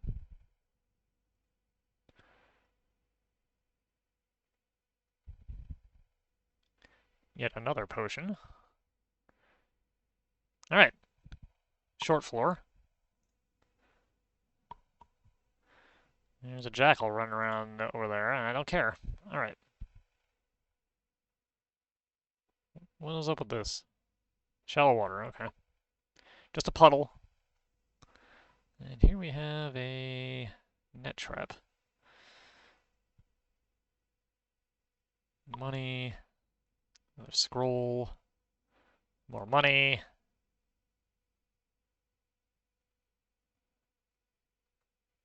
Oh god, the eel. Ouch.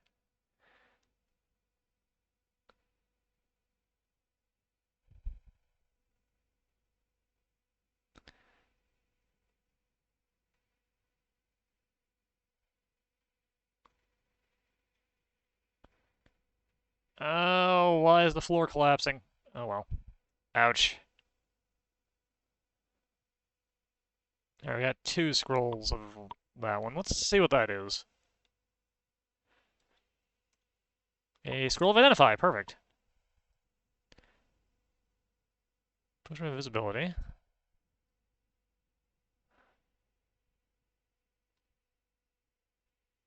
Potion of telepathy. Invisibility might help us get out of a spot, so that's not the worst thing that we could have run across.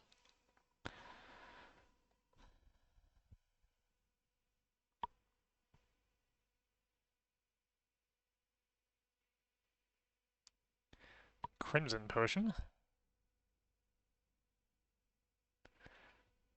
Goblin conjurer.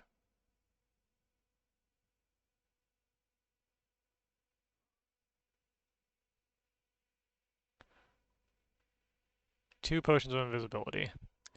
Speaking of which, I'm gonna... Whoop.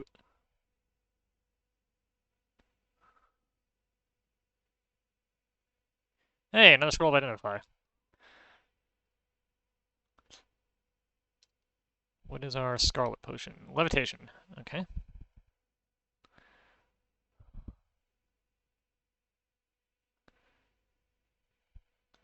Well, nothing to do with that bloat.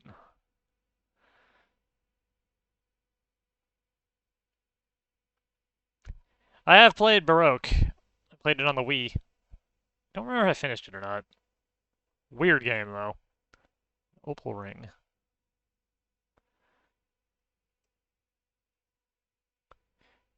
Probably shouldn't just be open palm slamming any random ring I find onto my finger, but let's live without a little risk, right?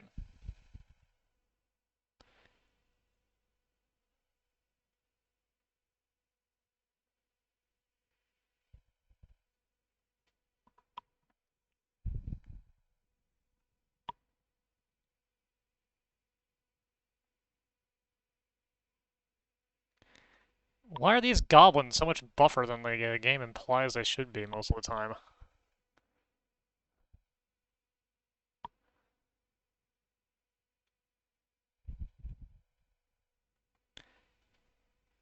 Extra food, we need that.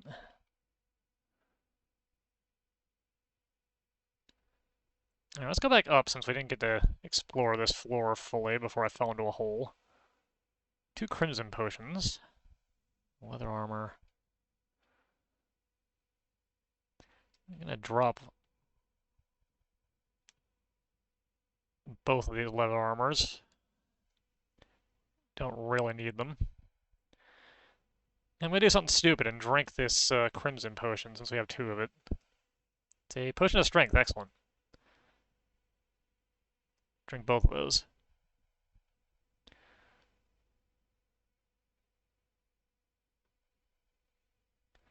Another Baroque remake? Huh.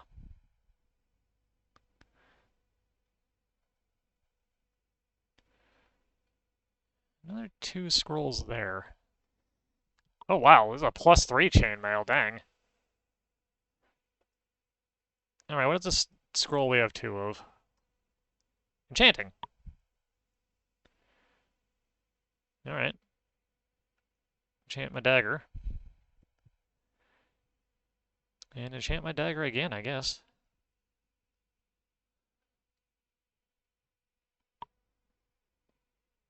Alright, we're in a pretty good spot here, equipment-wise now.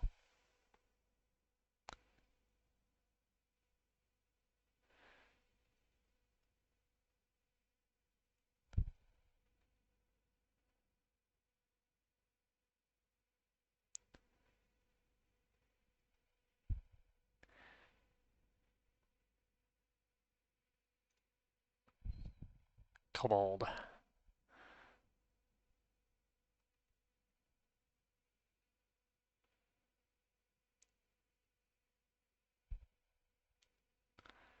Okay, next up.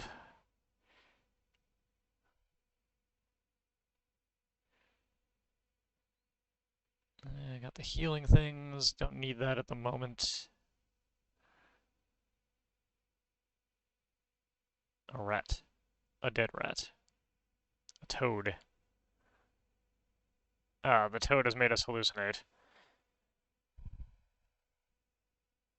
Don't lick the toads. This is a jelly, isn't it? 100% chance, and you had to hit it in 13 hits. I'd really rather not. Oh! Well then. That is a lot of lava. I guess we're gonna deal with this jelly.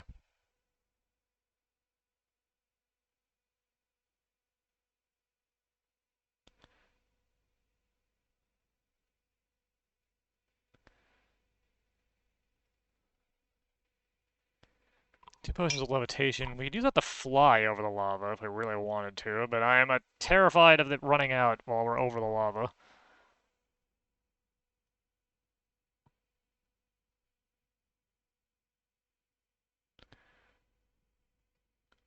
Even more lava. What is this floor? Jeez.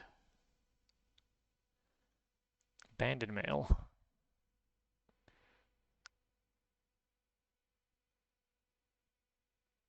I feel like these monkeys have stolen some of my stuff. They stole the banded mail. That's a little annoying.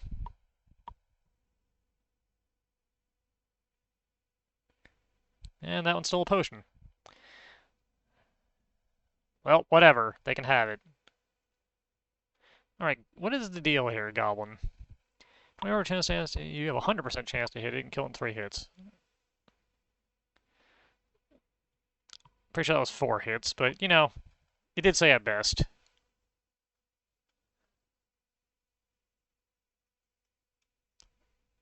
No, I don't wish to do that, actually.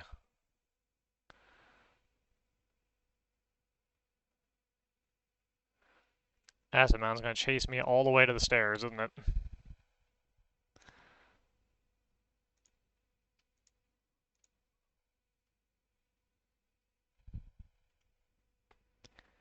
Oh my god, it chased me down the stairs. Alright, fine.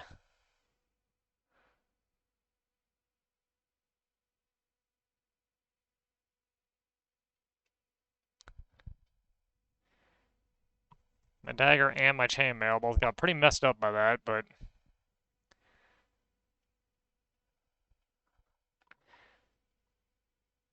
a whip. And that is better than our dagger all around, so.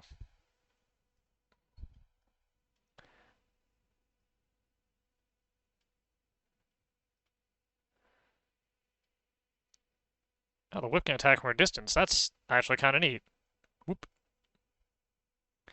2 tan potions. Alright. What's this tan potion? A bad one. Alright.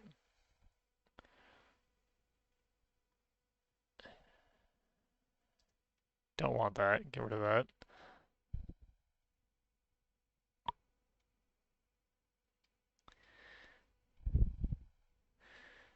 Well, this is pretty bad. We could and probably should just wait it out, but I'm not going to do that.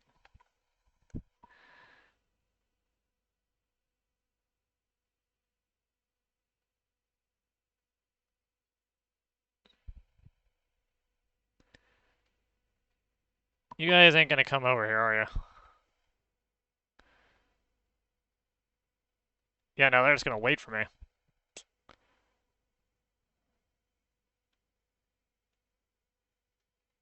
Yep. Alright, guess I'll just go explore in a different direction, because I don't want to deal with that. Especially when I can't tell which is which.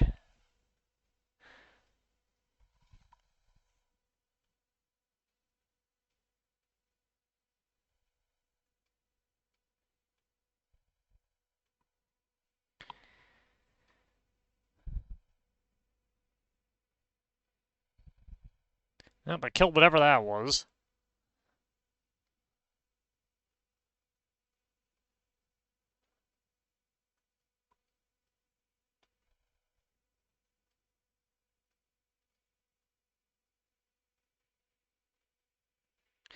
Alright, I killed whatever that is.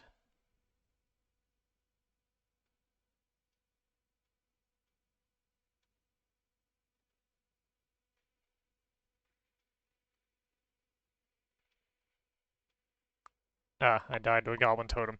Sad. I did have a potion that could have saved me. Oh well. Yeah, I think I'm going to call it for today.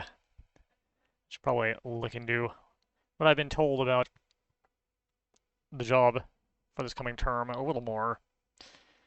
So, thank you all for dropping by, and I will see you guys some other time. Later.